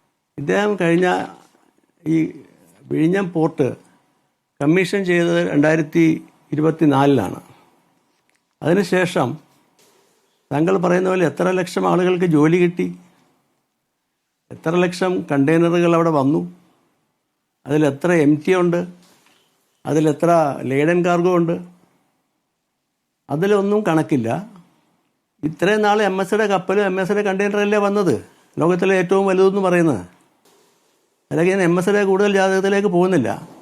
ഇനിയും ഇപ്പോൾ എലിയാസ് ജോൺ വല്ലാതെ തെറ്റിദ്ധരിച്ചിരിക്കുന്നു. കാരണം ഇത് ഗവൺമെൻറ് ഓഫ് കേരളയും അഡാനി വിഴിഞ്ഞം പ്രൈവറ്റ് പോർട്ട് ലിമിറ്റഡ് AVPPL അവരാണ് കൺസെഷണർ. അതൊരു പബ്ലിക് ലിസ്റ്റഡ് കമ്പനിയാണോ എന്ന് എനിക്ക് സംശയമുണ്ട്. പ്രൈവറ്റ് ലിമിറ്റഡ് ആണത്. ഓക്കെ, ഇതിനകത്ത് സെബിക്കൊരു റോളുമില്ല. കാരണം ഈ നമ്മുടെ കൺസെഷൻ എഗ്രിമെൻറ്റിൽ സെബിയുമായി ബന്ധപ്പെട്ട ഒരു കാര്യവും പറയുന്നില്ല. സെബിയുടെ കാര്യം ആകെ പറയുന്നത് ഈ 933 കപ്പലുകൾ, 5 കപ്പലുകൾ, 5 മേഴ്സ്കിൻ്റെ കപ്പലുകൾ, 5 MSCയുടെ കപ്പലുകൾ, 5 അദാനി കപ്പലുകൾ, 5 അദാനി വിഴിഞ്ഞം കപ്പലുകൾ, 5 അദാനി പ്രൈവറ്റ് ലിമിറ്റഡ് കമ്പനികൾ, 5 MSCയുടെ കപ്പലുകൾ, 5 കൺസ്ട്രക്ഷൻ എഗ്രിമെൻ്റ് ഡെഫിനിഷനിൽ അക്വയറർ എന്നതിൻ്റെ ഡെഫിനിഷൻ പറയുമ്പോൾ regulation 21A of SEBI fat regulation 2021 അതാണ് അയാൾക്ക് പറയുന്നത്. ഇതിനകത്ത് ഇപ്പോൾ ഉണ്ടായേക്കുന്നത് മുൻപ് പറഞ്ഞവരെ എൻ്റെ ഇയർഫോൺ അത്ര ശരിയല്ല, നേരത്തെ അധികം കേട്ടില്ല. ഈ ക്ലോസ് 531 പ്രകാരം സർക്കാരിൻ്റെ മുൻകൂർ അനുമതി വേണം എന്നുള്ളതിൽ ആർക്കും തർക്കമില്ല. പ്രതിപക്ഷ നേതാവിൻ്റെ തർക്കമില്ല, മുഖ്യമന്ത്രിക്കും തർക്കമില്ല. 532 അനുസരിച്ച് 25% അതിൽ കൂടുതലോ അക്വയർ ചെയ്താൽ കൺസ്ട്രക്ഷൻ ഒരു ചേഞ്ച് ഇൻ ഓണർഷിപ്പായിട്ട് മാറും. എലിയാസ് ജോൺ തെറ്റിദ്ധരിച്ച പോലെ ഈ മൊത്തം സർക്കാരിൻ്റെ ഉൾപ്പെടെ സർക്കാരിനകത്ത് ഷെയർ ഇല്ല, അതാദ്യം മനസ്സിലാക്കുക. സർക്കാർ കൺസ്ട്രക്ഷൻ അഗ്രിമെൻറ്റ് പ്രകാരം ഇതിൻ്റെ ഓണറാണ്, ലാൻഡും ഇതെല്ലാം സർക്കാരിൻ്റെ ഓണർഷിപ്പിലുള്ളതാണ്. ഇവർ വിൽക്കാൻ പോകുന്നത് നമ്മുടെ പോർട്ട് ആകത്തുകയല്ല വിൽക്കുന്നത്, ഇത് ഓപ്പറേറ്റ് ചെയ്യാൻ അഡാനിക്ക് കൊടുത്തിട്ടുള്ള കൺസ്ട്രക്ഷൻ അഗ്രിമെൻറ്റ് പ്രകാരമുള്ള ആ അധികാരം, അതാണ് അവർ വിൽക്കാൻ തീരുമാനിച്ചിരിക്കുന്നത്. അതിൻ്റെ 49% വിൽക്കുമ്പോഴാണ് ഈ 532 ക്ലോസ് അപ്ലൈ ചെയ്യുന്നത്. അതിനകത്ത് പറയുന്നത് ഒന്ന് കേട്ടോളൂ. And cannot take any acquisition of 25% or more or control over the board of directors of construction constitute a change of ownership and cannot take effect without prior approval of the authority state which is to be granted. അത് 25 താഴെ ആണെങ്കിലോ മുകളിലാണെങ്കിലോ which is to be granted solely from the perspective of national security and public interest. അതെന്താ ആരും ശ്രദ്ധിക്കാത്തത്? ഇതുകൊണ്ട് എന്താ public ഇത് ആർക്കതിൻ്റെ ഗുണം? ഈ അക്വിസിഷൻ കൊണ്ട് ഗുണം ആകെ ഉള്ളത് MSCക്ക് മാത്രമാണ്. ഇപ്പോൾ തന്നെ 35,000 കണ്ടെയ്നർ സ്റ്റാക്ക് ചെയ്യാനുള്ള ഈ യാർഡിൽ അത് MSCയുടെ കണ്ടെയ്നർ കൊണ്ട് ഓവർഫ്ലോ ചെയ്തിരിക്കുവാണ്. അതുകൊണ്ട് തന്നെ വേറൊരു കപ്പലിന് വരാൻ സാധ്യതയില്ല. 850 മീറ്ററുള്ള ഇപ്പോഴത്തെ ബർത്തിൽ എലിയാസ് ജോൺ പറയുന്നത് കേട്ടു 2 കപ്പൽ. തെറ്റാണ്. 2 മദർഷിപ്പിന് വരാം, 3 നോർമൽ സാധാരണ കപ്പലുകൾക്ക് വരാം. വീണ്ടും വരുന്ന MSCയുടെ കണ്ടെയ്നറുകളാണ്. അപ്പൊ അതുകൊണ്ടാണ് മറ്റു കപ്പലുകൾ വരാത്തതും അവരെ പ്രൊമോട്ട് ചെയ്യാത്തതും. ഞാൻ പറഞ്ഞിട്ട് പറഞ്ഞു. ശരി, 2 മദർ വെസലിന് പറ്റില്ല സാറേ. ഞാൻ പറഞ്ഞോട്ടെ. എലിയാസ് കുറെ നേരം അല്ല, 2 മദർ വെസലിന് പറ്റില്ല. ഒരു മദർ വെസലും 2 ഫീഡർ വെസലും, ഒരു മദർ വെസലും 2 ഫീഡർ വെസലും, അത്രയും പരിമിതിയുണ്ട് നമ്മുടെ. അല്ല, ഞാൻ പറഞ്ഞ ആദ്യം 2 മദർ വെസൽ.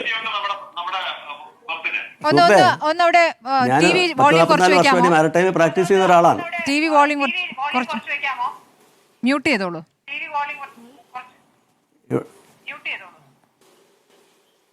ഇതിനകത്ത് ഞാൻ നിങ്ങളുടെ ഷെയറിലേക്ക് ഒന്നും കിടക്കുന്നില്ല. എൻ്റെ ഇതുള്ളൂ national security.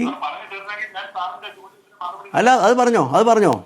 National security and public interest. Mundra പോർട്ടും എന്നൂർ പോർട്ടും നിങ്ങൾ പറഞ്ഞതുപോലെ എല്ലാ കപ്പലുകളും അവിടെ വരുന്നുണ്ട്. എന്തുകൊണ്ട് ഈ 2 വർഷമായിട്ട് ഇവിടെ വേറെ കപ്പൽ വന്നില്ല? ഇപ്പം MSCക്ക് ഷെയർ കൊടുത്തുകൊണ്ട് എന്ത് ഗുണമാണ് ഉണ്ടാകുന്നത്? പറ എലിയാസ് ജോൺ, പറ. എന്ത് ബെനിഫിറ്റാണ് വല്ലാർപാടം വിഴിഞ്ഞ പോർട്ടിലേക്ക് വരാൻ പോകുന്നത്? കണ്ടെയ്നർ കൂടുതൽ വരും, കപ്പലുകൾ കൂടുതൽ വരും. അല്ല, ഒരു കാര്യം കൂടെ പറഞ്ഞോട്ടെ. അല്ല, ഇത് കഴിയട്ടെ. ഈ നേരത്തെ പറഞ്ഞ പോലെ ഈ 25% അബവ് ട്രാൻസ്ഫർ ചെയ്യണമെങ്കിൽ സർക്കാർ ഇപ്പോൾ കൊടുത്തു എന്ന് വെച്ചോ, അപ്പോഴും സോൺലി from the perspective of national security. ഈ MSCയുടെ നാഷണൽ സെക്യൂരിറ്റി ഇതാകുന്ന അതിൻ്റെ ഒരു ട്രാക്ക് റെക്കോർഡ് അറിയാമോ എലിയാസ് ജോണിന്? നിങ്ങൾ ഗൂഗിൾ ചെയ്താൽ കിട്ടും. ഹലോ, ഗൂഗിൾ ചെയ്താൽ കിട്ടും. ഇന്ത്യയിൽ ഏറ്റവും കൂടുതൽ ഡ്രഗ് ട്രാഫിക്കിംഗ് നടത്തിയ പോർട്ട് ഏതാണ്? പോർട്ടിൽ ആരുടെ കപ്പലിലാണ് വന്നത്? ഞാനതൊന്നും പറയുന്നില്ല. എന്താ സാധനം, എത്ര കോടിയാന്ന് പറയും. പിന്നെ ജൂൺ 17, 2019 യുണൈറ്റഡ് സ്റ്റേറ്റ്സ് ഓഫ് അമേരിക്കയുടെ ഹിസ്റ്ററിയിൽ ഏറ്റവും കൂടുതൽ ഡ്രഗ് വന്ന MSC ഗൈന എന്ന കപ്പൽ 1 ബില്യൺ വാല്യൂ ഉള്ള കൊക്കെയിൻ. ദെൻ ഇത് ഹൈ സീസിലാണ് ലോഡ് ചെയ്യുന്നത്. അവരുടെ ഇൻവെസ്റ്റിഗേഷനാണിത്. പിന്നീട് ഇറ്റലിയിൽ ഫെബ്രുവരി 2022 അഗെയിൻ 34 മില്യൺ യൂറോയുടെ MSC അഡലൈഡ് എന്ന കപ്പലിലാണ്. ഇൻ്റർനാഷണലി എങ്ങനെയാ ഈ ഒരു കപ്പൽ കമ്പനിയിൽ മാത്രം ഈ ഡ്രഗ് വന്ന് കയറുന്നത്? അടുത്തത് ഓസ്ട്രേലിയയിൽ മാർച്ച് 2021 ഓപ്പറേഷൻ പോയിൽറ്റേഴ്സ് എന്നതിൻ്റെ പേര്. അതിനകത്ത് MSC ജോന എന്ന കപ്പലിലാണ് $90 million ഡ്രഗ് വന്നത്. ഇതെല്ലാം അറ്റ് സീ ട്രാൻസ്ഫറാണ്. അപ്പോൾ നാഷണൽ സെക്യൂരിറ്റിയുടെ കാര്യം കേന്ദ്ര സർക്കാരാണെങ്കിലും നമ്മുടെ ഇപ്പോഴത്തെ സംസ്ഥാന സർക്കാരാണെങ്കിലും പരിശോധിക്കണം. അതാണ് എൻ്റെ ഒരു അഭിപ്രായം. നിങ്ങളുടെ ഭാഷ എൻ്റെ ടേക്ക്. നമ്പർ 2 അല്ല കേക്ക് വേറൊരു കാര്യം. ഇപ്പം നേരത്തെ പറഞ്ഞു മാരിടൈം ബോർഡിന് ഇതിനെക്കുറിച്ചൊന്നും അറിയില്ല. പക്ഷേ ആദ്യം ചെയ്യേണ്ടത് ഒരു അവസരമാണ്. സംസ്ഥാന സർക്കാരിന് ഇന്ത്യൻ പോർട്ട് ആക്ട്, കേന്ദ്ര സർക്കാർ ഉണ്ടാക്കിയ ആക്ടാണ്. അതിൻ്റെ സെക്ഷൻ 13 15 അനുസരിച്ച് എല്ലാ പോർട്ടിലും, ഇപ്പം നമ്മുടെ കൊച്ചി പോർട്ടിൽ വല്ലാർപാടം ടെർമിനൽ വന്നു, DP വേൾഡിൻ്റെ ദുബായ് പോർട്സിൻ്റെ. അതിൻ്റെ കൺസർവേറ്ററും ഹാർബർ മാസ്റ്ററും പൈലറ്റ്സും ട്രാഫിക് മാനേജറും പോർട്ട് അതോറിറ്റിയുടെയാണ്. അതിൻ്റെ വരുമാനവും പോർട്ടിനാണ്. DP വേൾഡിന് കിട്ടുന്നത് ടെർമിനൽ ഹാൻഡ്ലിംഗ് ചാർജസും ഗ്രൗണ്ട് റൺ ചാർജസുമാണ്. പോർട്ട് ഡ്യൂസും ഈ പറഞ്ഞ ഇപ്പോൾ വിഴിഞ്ഞത്ത് നടക്കുന്ന ഈ ഉദ്യോഗസ്ഥരെ എല്ലാം അപ്പോയിൻറ്റ് ചെയ്തേക്കുന്ന പ്രൈവറ്റ് പാർട്ടീസിനെ അപ്പോയിൻറ്റ് ചെയ്തേക്കാണ് വിഴിഞ്ഞം പോർട്ടിൽ. സർക്കാരിൻ്റെ ആരുമില്ല. ഈ ഇന്ത്യൻ പോർട്സ് ആക്ട് പ്രകാരം മാരിടൈം ബോർഡിൻ്റെ കീഴിലാണ് ഇത് വരുന്നത്.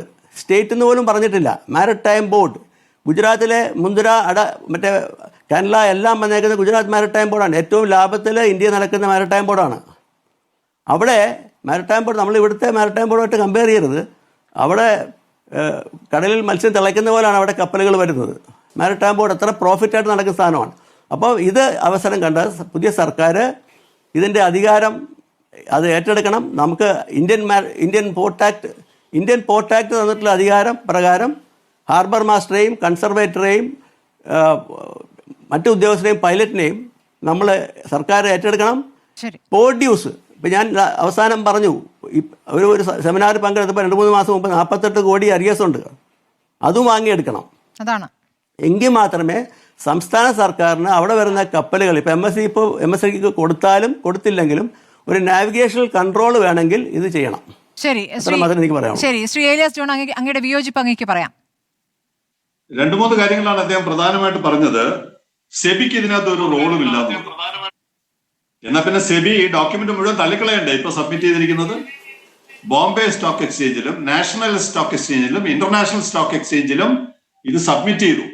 സബ്മിറ്റ് ചെയ്തതിന്റെ 2ാമത്തെ സ്റ്റേജും കഴിഞ്ഞ് 3ാമത്തെ സ്റ്റേജ് എത്തി. ഈ നിമിഷം വരെ നാഷണൽ സ്റ്റോക്ക് എക്സ്ചേഞ്ചോ സെബിയോ ഇതൊക്കെ റിജക്ട് ചെയ്തതായിട്ട് എനിക്കറിയില്ല. സാർ അതൊന്നും ഉറപ്പ് പറയണം. അത് തള്ളിക്കളഞ്ഞോ? ഇവർ കൊടുത്തിരിക്കുന്നത് തള്ളിക്കളഞ്ഞിട്ടുണ്ടെങ്കിൽ അത് പറയണം. ഈ ചർച്ചയുടെ പോലും ആവശ്യമില്ല. അതിന്റെ ബേസിലാണല്ലോ ഈ ചർച്ച നടക്കുന്നത്. ഷെയർ വാല്യൂ ഡിവിഷൻ വരും, ഷെയർ വിൽക്കും എന്നൊക്കെ പറയുന്ന ചർച്ച പോലും നടക്കുന്ന അതിന്റെ അടിസ്ഥാനത്തിലാണ്.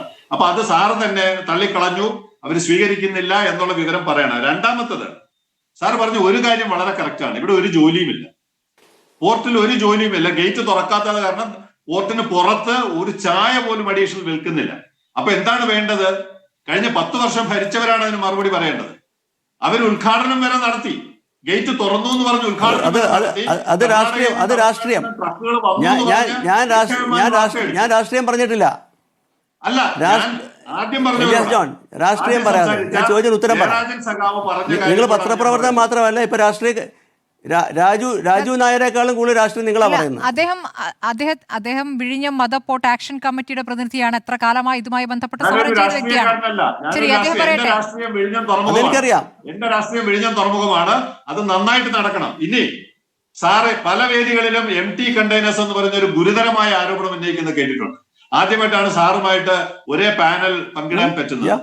സാറിന് ഇവിടെ വന്ന കപ്പലുകളുടെ എണ്ണത്തിൽ ഈ കഴിഞ്ഞ ആഴ്ച ഇവിടെ വന്ന കപ്പലുകൾ MSC ഇഷിക വരുന്ന ഡ്രാഫ്റ്റ് 6.8 മീറ്റർ ആണ്. വരുന്ന ഡ്രാഫ്റ്റ് 6.8 മീറ്റർ, തിരിച്ചു പോകുന്നത് 11.8 മീറ്റർ. 1 ലക്ഷം കേവ് ഭാരമുള്ള ഒരു കപ്പൽ 6 മീറ്ററിൽ നിന്ന് 11.8 മീറ്റർ ആയിട്ട് കപ്പൽ താഴ്ന്നു പോകണമെങ്കിൽ MT കണ്ടെയ്നേഴ്സ് ആണോ അതിനകത്ത് കയറ്റിയത്?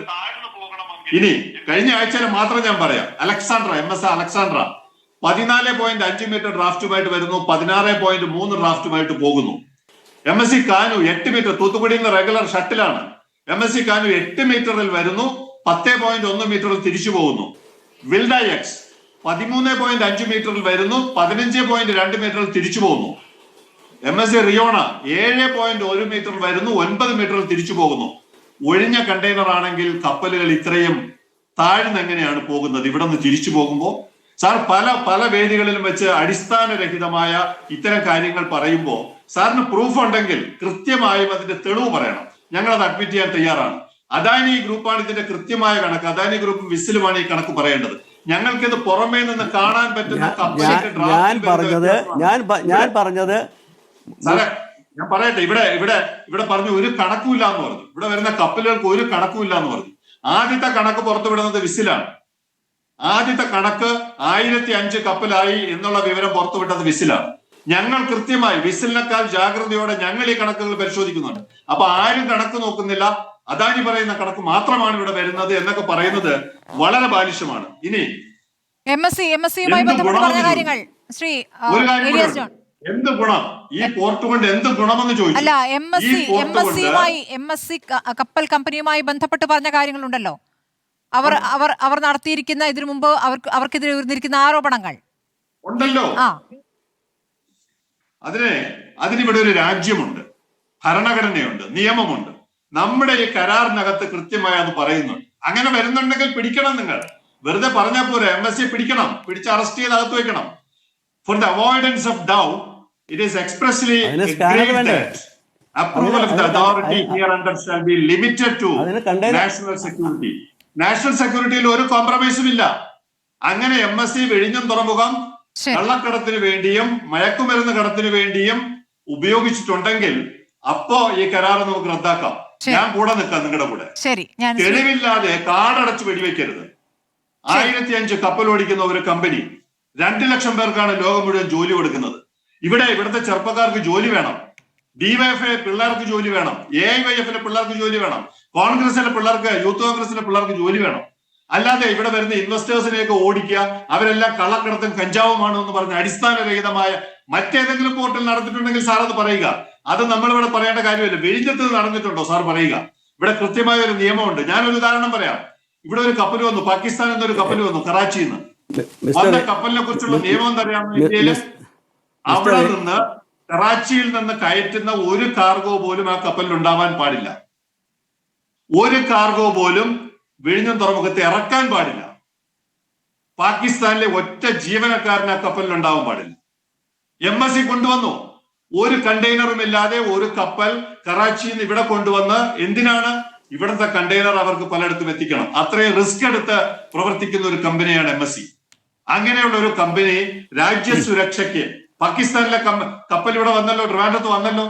അങ്ങനെ വന്നു സുരക്ഷിതമായി ഇവിടുത്തെ ഇമിഗ്രേഷന്റെയും കസ്റ്റംസിന്റെയും എല്ലാ പരിശോധനയും കഴിഞ്ഞ് ആ കപ്പൽ മടങ്ങിപ്പോയല്ലോ. കിങ് അബ്ദുള്ള പോർട്ടിലോട്ടാണ് പോയത്, സൗദി അറേബ്യയിലെ. അപ്പൊ അങ്ങനെയൊക്കെ ഉള്ള ഒരു ട്രാഫിക് നടക്കുന്ന ഒരു പോർട്ടിനെ കുറിച്ച് ലോകത്ത് പലയിടത്തും, ലാറ്റിൻ അമേരിക്കൻ രാജ്യങ്ങളിൽ ഒരുപാട് കാര്യങ്ങൾ ഇതുപോലെ നടക്കുന്നുണ്ട്. അപ്പൊ അങ്ങനെയുള്ള എല്ലാ കാര്യങ്ങളും വെച്ച് ഇത്രയും പാടുപെട്ട് ഈ രാജ്യത്തെ പാവപ്പെട്ടവന്റെ 5500 ശിഷ്ടം കോടി രൂപ എടുത്ത് മുടക്കിയ ഒരു പ്രൊജക്ടിനെ ഇത്രയും താറടിക്കുന്നത് സാറിന്റെ പദവിയിൽ യോജിച്ചതല്ല. സാറിനെ പോലുള്ള ഒരു പദവിയിൽ ഇരിക്കുന്ന ആൾക്ക് യോജിച്ചതല്ല. സാറിന് എന്തെങ്കിലും വ്യക്തിപരമായ വിഷയങ്ങളുണ്ടെങ്കിൽ ദയവേത് അങ്ങനെ തീർക്കുക. സാറിന് കേസ് കൊടുക്കാം, ഹൈക്കോടതി ഉപയോഗിക്കാം, ആ ഫോറമൊക്കെ ഉപയോഗിക്കാം. പക്ഷേ നാളെ വളരെ വളരെ താല്പര്യത്തോടെ ഈ നാട്ടിലെ ചെറുപ്പക്കാർ സ്വപ്നം കാണുന്ന ഒരു പ്രൊജക്റ്റാണ്. അവരുടെ ഭാവി, മരുഭൂമിയിൽ ജോലി ചെയ്യുന്ന കുട്ടികളുടെ ഭാവി. യൂറോപ്പിൽ നിന്ന് 40 ഡിഗ്രിയാണ് ചൂട്. എനിക്ക് നേരിട്ട് അറിയാവുന്ന വിഷയമാണ്. യൂറോപ്പിൽ 40 ഡിഗ്രിയാണ് ചൂട്. ഒരു വീട്ടിൽ പോലും ഫാൻ ഇല്ല. കാരണം അവർക്ക് ഒരു കാലത്തും ഫാൻ വേണ്ടി വന്നിട്ടില്ല. അങ്ങനെയുള്ള യൂറോപ്പിൽ പഠിക്കുകയും ജോലി ചെയ്യുന്ന ആയിരക്കണക്കിന് ചെറുപ്പക്കാരുണ്ട്. അവരൊക്കെ വളരെ പ്രതീക്ഷയോടെയാണ് ഈ പ്രോജക്റ്റിനെ കാണുന്നത്. ദയവേത് ഞാൻ കൈകൂപ്പി നിങ്ങളോട് ചോദിക്കുകയാണ്, കേരളം രക്ഷപ്പെടാനുള്ള ഒരു അവസാനത്തെ അവസരമാണ്. ഇതുകൂടെ ഇല്ലെങ്കിൽ നമുക്ക് എല്ലാവർക്കും ഒരുമിച്ച് ഈ നാട് നശിപ്പിക്കാം. ശരി, തിരിച്ചെത്താം.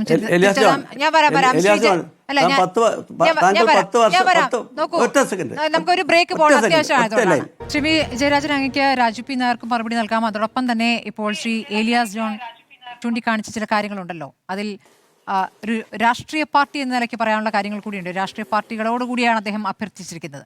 ഇത് വികസനത്തിലേക്കുള്ള അവസാന ലാസ്റ്റ് ബസ് എന്ന നിലയ്ക്കാണ് അദ്ദേഹം അതിനെ കാണുന്നത്.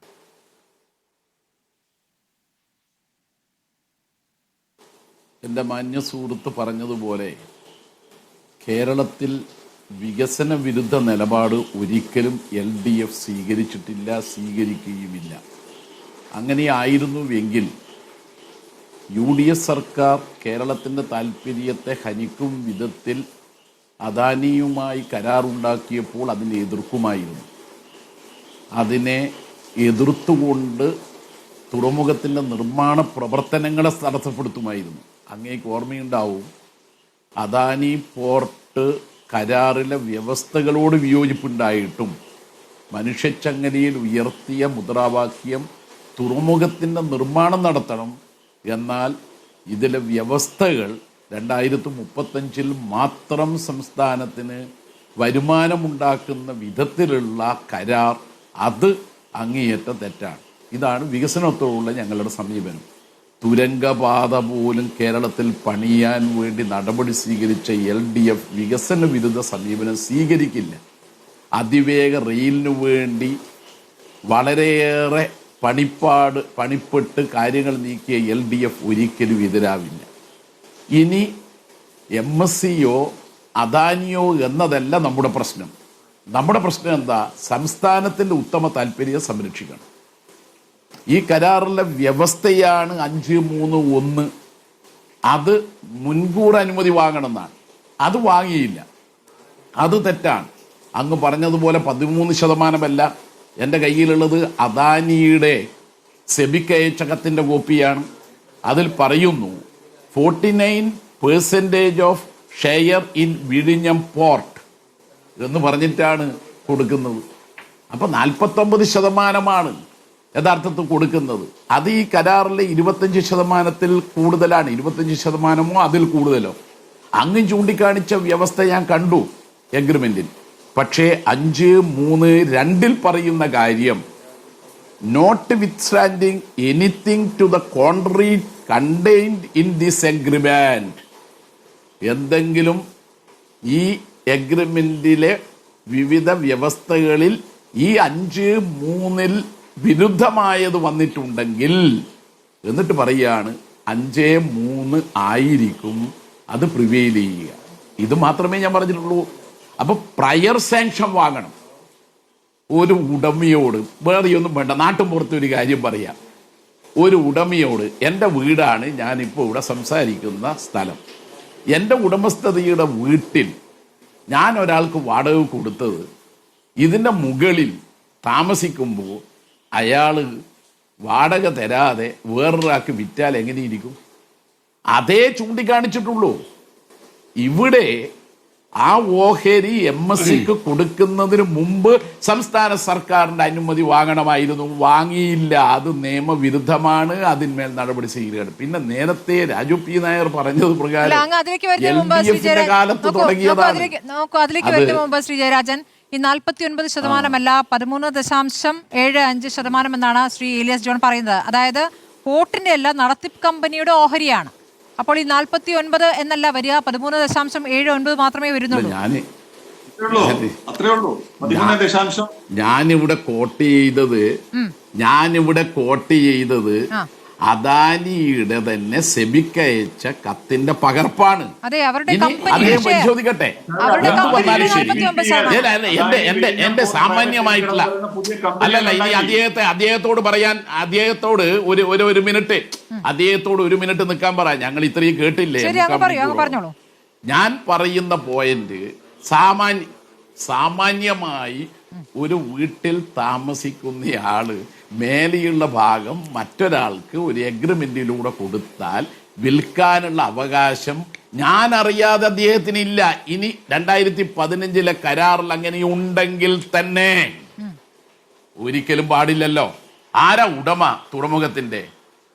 ആ ഉടമ സംസ്ഥാന സർക്കാരാണ്. സംസ്ഥാന സർക്കാർ നിർമ്മാണ പ്രവർത്തനങ്ങൾക്കും നടത്തിപ്പുമായി അന്നത്തെ UDF സർക്കാർ അതിലെ കരാറിലെ വ്യവസ്ഥകളിൽ പലതിനോട് വിയോജിപ്പുണ്ടെങ്കിലും അദാനിയെ ഏൽപ്പിച്ചു. അവർ പണിതുകൊണ്ടിരിക്കുന്നു. ഒരു ഘട്ടം പൂർത്തിയായി, അടുത്ത ഘട്ടത്തിലേക്ക് കടക്കുന്നു. LDF സർക്കാർ ചെയ്തത് എന്താ? വേഗതയിൽ പൂർത്തീകരിക്കാനാണ്. അതാണ് സപ്ലിമെന്ററി കരാർ കൊണ്ടുവന്നപ്പോൾ പ്രിൻസിപ്പൽ എഗ്രിമെന്റിൽ ഒരു വ്യവസ്ഥയും ആൾട്ടർ ചെയ്തില്ല. അങ്ങനെയായിരുന്നെങ്കിൽ 5.3.1, 5.3.2 ഒക്കെ നമുക്ക് മാറ്റാമായിരുന്നു. ഒന്നും ചെയ്തിട്ടില്ല. അപ്പോൾ ആ വ്യവസ്ഥകൾ അതുപോലെ നിലനിർത്തിക്കൊണ്ട് LDF സർക്കാർ ചെയ്തത് കഴിയുന്നതും വേഗത്തിൽ തുറമുഖം പ്രവർത്തനക്ഷമമാക്കണം. അത് ചെയ്തിട്ടുണ്ട്. ഇനിയും അത് മാറ്റേണ്ടതുണ്ട്. ഇനിയും ബർത്തുകൾ കൂട്ടണം. ഇനിയും മദർഷിപ്പുകൾ കൂടുതൽ ഇവിടെ ആരംഭിക്കാൻ കഴിയേണ്ടതുണ്ട്. അത് തുടരണം. അതിനൊന്നും ഞങ്ങൾ തടസ്സം നിൽക്കില്ല. ഏലിയാസ് ജോൺ ചിലപ്പോൾ കരുതിയിട്ടുണ്ടാകുക UDF-കാർ ആ വൈദികരെയൊക്കെ കൂട്ടുപിടിച്ചിട്ട് അവിടെ അദാനി പോർട്ടിന്റെ അവിടെ വന്ന് അതിന്റെ നിർമ്മാണ പ്രവർത്തനം തടസ്സപ്പെടുത്തിയതുപോലെ ചെയ്യുമെന്നാണ്. അല്ല. എന്താ പ്രതിപക്ഷ നേതാവ് അവിടെ പറഞ്ഞത്? വിഴിഞ്ഞം ഓഹരി കൈമാറ്റത്തിലെ ആശങ്കയിൽ ഇടപെടണം. ഇത് തന്നെയല്ലേ KC വേണുഗോപാൽ പറഞ്ഞത്? എന്താ ഞങ്ങളുടെ നിലപാട്? മൾട്ടി ഓപ്പറേറ്റർ തുറമുഖമാക്കാൻ കഴിയണം. ഒരു കുത്തകയായി പറ്റില്ല. പിന്നെ സുരക്ഷയുടെ പ്രശ്നമുണ്ട്. സംസ്ഥാന സർക്കാരിന്റെ മുൻകൂർ അനുമതി വാങ്ങണമെന്ന് പറയാൻ കാരണം എന്താ? സുരക്ഷയുമായി ബന്ധപ്പെട്ട പ്രശ്നങ്ങളുണ്ട്. സംസ്ഥാന സർക്കാർ അറിയാതെ അദാനിയുമായി 2014 ഉണ്ടാക്കിയ കരാർ. അങ്ങനെ കേന്ദ്ര സർക്കാരിന്റെ അതുകൊണ്ടല്ലേ കേന്ദ്ര സർക്കാർ ഉത്തരവാദിത്വമുണ്ട്. അതേ കേന്ദ്ര സർക്കാരിന്റെ 5 വകുപ്പുകളുടെ അനുമതി കൂടി കിട്ടണം. അത് കേന്ദ്ര സർക്കാർ ഇടപെടേണ്ടതാണ് സുരക്ഷയെ ബാധിക്കുന്ന പ്രശ്നം. അതുകൊണ്ട് സംസ്ഥാന സർക്കാരിന്റെ പ്രയർ അപ്രൂവൽ കിട്ടുക എന്നത് ചെയ്തില്ല. അത് ഞാൻ അറിയേയില്ല എന്ന് മുഖ്യമന്ത്രി പറഞ്ഞതോടുകൂടി മുഖ്യമന്ത്രിയും അദാനിയും തമ്മിലുള്ള ഡീൽ എന്ന് പറയുന്ന പ്രശ്നം അവിടെയാണ് ഉയർന്നു വരുന്നത്. ഇനി അറിഞ്ഞല്ലോ, അനൗപചാരികമായി അറിയിച്ചു. അപ്പോ അതൃപ്തിയുടെ കത്താ കൊടുക്കണ്ടേ? നോട്ടീസ് കൊടുക്കണം. ഡിക്ലോഷർ നോട്ടീസ് അത് ഈ അഗ്രിമെന്റിലുണ്ട്. ഉടൻ നോട്ടീസ് കൊടുത്തിട്ട് പറയണം ഇതാ 531 നിങ്ങൾ ലംഘിച്ചിരിക്കുന്നു. ആ നോട്ടീസ് കൊടുത്തിട്ടുള്ള നിയമ നടപടികൾ ഞാൻ പറഞ്ഞു തീർക്കട്ടെ. ആ നോട്ടീസ് കൊടുത്തുകൊണ്ടുള്ള നിയമ നടപടികൾ സ്വീകരിക്കുന്നതിന് പകരം യഥാർത്ഥത്തിൽ അദാനിയുമായി ഉണ്ടാക്കിയ ഡീലിന്റെ ഭാഗമായുള്ള പ്രശ്നമായിട്ടാണ് ഇത് ഉയർന്നു വരുന്നത്. അല്ലെങ്കിൽ അതൃപ്തിയുടെ കത്തല്ല, നോട്ടീസ് ലീഗലായാണ് കൊടുക്കുക. ഇനി എംപവർ കമ്മിറ്റി ആരല്ല? എംപവർ കമ്മിറ്റി ഒന്ന് ചീഫ് സെക്രട്ടറി ഇരിക്കട്ടെ, 2 തുറമുഖ സെക്രട്ടറി ആരാ വകുപ്പ് കൈകാര്യം ചെയ്യുന്ന? മുഖ്യമന്ത്രി. പിന്നെ ധനവകുപ്പ് സെക്രട്ടറി ആരാ ആ വകുപ്പ് കൈകാര്യം ചെയ്യുന്ന? മുഖ്യമന്ത്രി. പിന്നെ നിയമ സെക്രട്ടറി ആരാ വകുപ്പ് കൈകാര്യം ചെയ്യുന്ന? മുഖ്യമന്ത്രി. ആരാ എംപവർ കമ്മിറ്റി? 4 IAS ഉദ്യോഗസ്ഥന്മാർ. ശരി, ആ വകുപ്പെല്ലാം കൈകാര്യം ചെയ്യുന്ന ആളാരാണ്? ഒറ്റയാൾ. ഇതാണ് KC വേണുഗോപാൽ പറഞ്ഞിട്ടുള്ള രാഷ്ട്രീയ വിമർശനം. എല്ലാം ഒറ്റയ്ക്ക് തീരുമാനിക്കുന്നതിന്റെ ദുരന്തമാണ് ഇവിടെ ഉണ്ടായത്.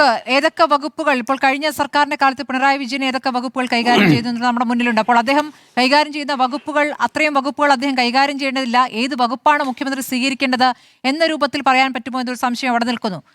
അങ്ങി പറഞ്ഞതുപോലെ ഒരു പരിമിതിയുണ്ട്. ഇപ്പോൾ അദാനി അങ്ങ് പറഞ്ഞ യോഗത്തിൽ അദ്ദേഹത്തിന്റെ വിവിധ വകുപ്പുകളിലെ ഉദ്യോഗസ്ഥരാണല്ലോ യോഗം ചേരുന്നത് എന്നുള്ളതാണല്ലോ. അപ്പോൾ മുഖ്യമന്ത്രിക്ക് ഇതിലൊരു പ്രത്യേക താല്പര്യം, മുഖ്യമന്ത്രിയുടെ മാത്രം താല്പര്യം എന്ന രൂപത്തിലാണ് അങ്ങ് അതിനെ വ്യാഖ്യാനിക്കുന്നത്. അങ്ങനെ വരുമ്പോൾ എനിക്ക് ചോദിക്കാനുള്ളത്, ശ്രീ MV ജയരാജൻ, കഴിഞ്ഞ സർക്കാർ കാലത്തും അദാനി എന്നുള്ളത് ഒരു കുത്തക കോർപ്പറേറ്റ് സംവിധാനമാണെന്നുള്ളത് നമ്മുടെ മുന്നിലുള്ള യാഥാർത്ഥ്യമാണ്. ഈ വിഴിഞ്ഞം പോർട്ട് തുടങ്ങുന്ന ഘട്ടത്തിൽ വേറെ ആരും തന്നെ മുന്നോട്ട് വരാത്ത ഘട്ടത്തിൽ അദാനിയെ സ്വീകരിക്കേണ്ടി വന്ന ഗതികേട്, അല്ലെങ്കിൽ ആ രൂപത്തിൽ വേറെ ആരുമില്ലാത്തൊരു സാഹചര്യത്തിലാണ് അദാനിക്ക് ഈ കരാർ നൽകുന്നത് ഉമ്മൻചാണ്ടി സർക്കാർ, അല്ലേ? അതിന് തുടർച്ചയായി നിങ്ങൾ പോകുന്നത്, അതിന്റെ തുടർച്ചയായി പോകേണ്ടി വന്നുകൊണ്ടാണ്. അന്ന് തന്നെ ഈ ചർച്ചയിൽ പറഞ്ഞു, അല്പം മുമ്പ് പറഞ്ഞു, അത് മുന്നോട്ട് കൊണ്ടുപോകേണ്ടതുള്ളത് കൊണ്ടാണ് എന്ന് പറഞ്ഞു. അപ്പോൾ ആ പറഞ്ഞ ഒരു പരിമിതി എല്ലാ സർക്കാരുകൾക്കുമുണ്ട്. ഇത് മുന്നോട്ട് പോയേ പറ്റൂ, പാതി വഴിയിൽ കളയാൻ പറ്റില്ല. ശ്രീ ജയരാജൻ, ഉടനെ അതിന്റെ ഏറ്റവും എക്സ്ട്രീമായ സ്റ്റെപ്പിലേക്ക്, നിയമയുദ്ധത്തിലേക്ക് പോകുക എന്ന് പറഞ്ഞാൽ പദ്ധതിയാകെ നിർത്തിവെക്കുക. അയ്യോ, ഒരു പദ്ധതി നിർത്തിവെക്കൊന്നും വേണ്ട. അതും നമ്മൾ പറഞ്ഞിട്ടില്ല. പറഞ്ഞ കാര്യം എന്താ?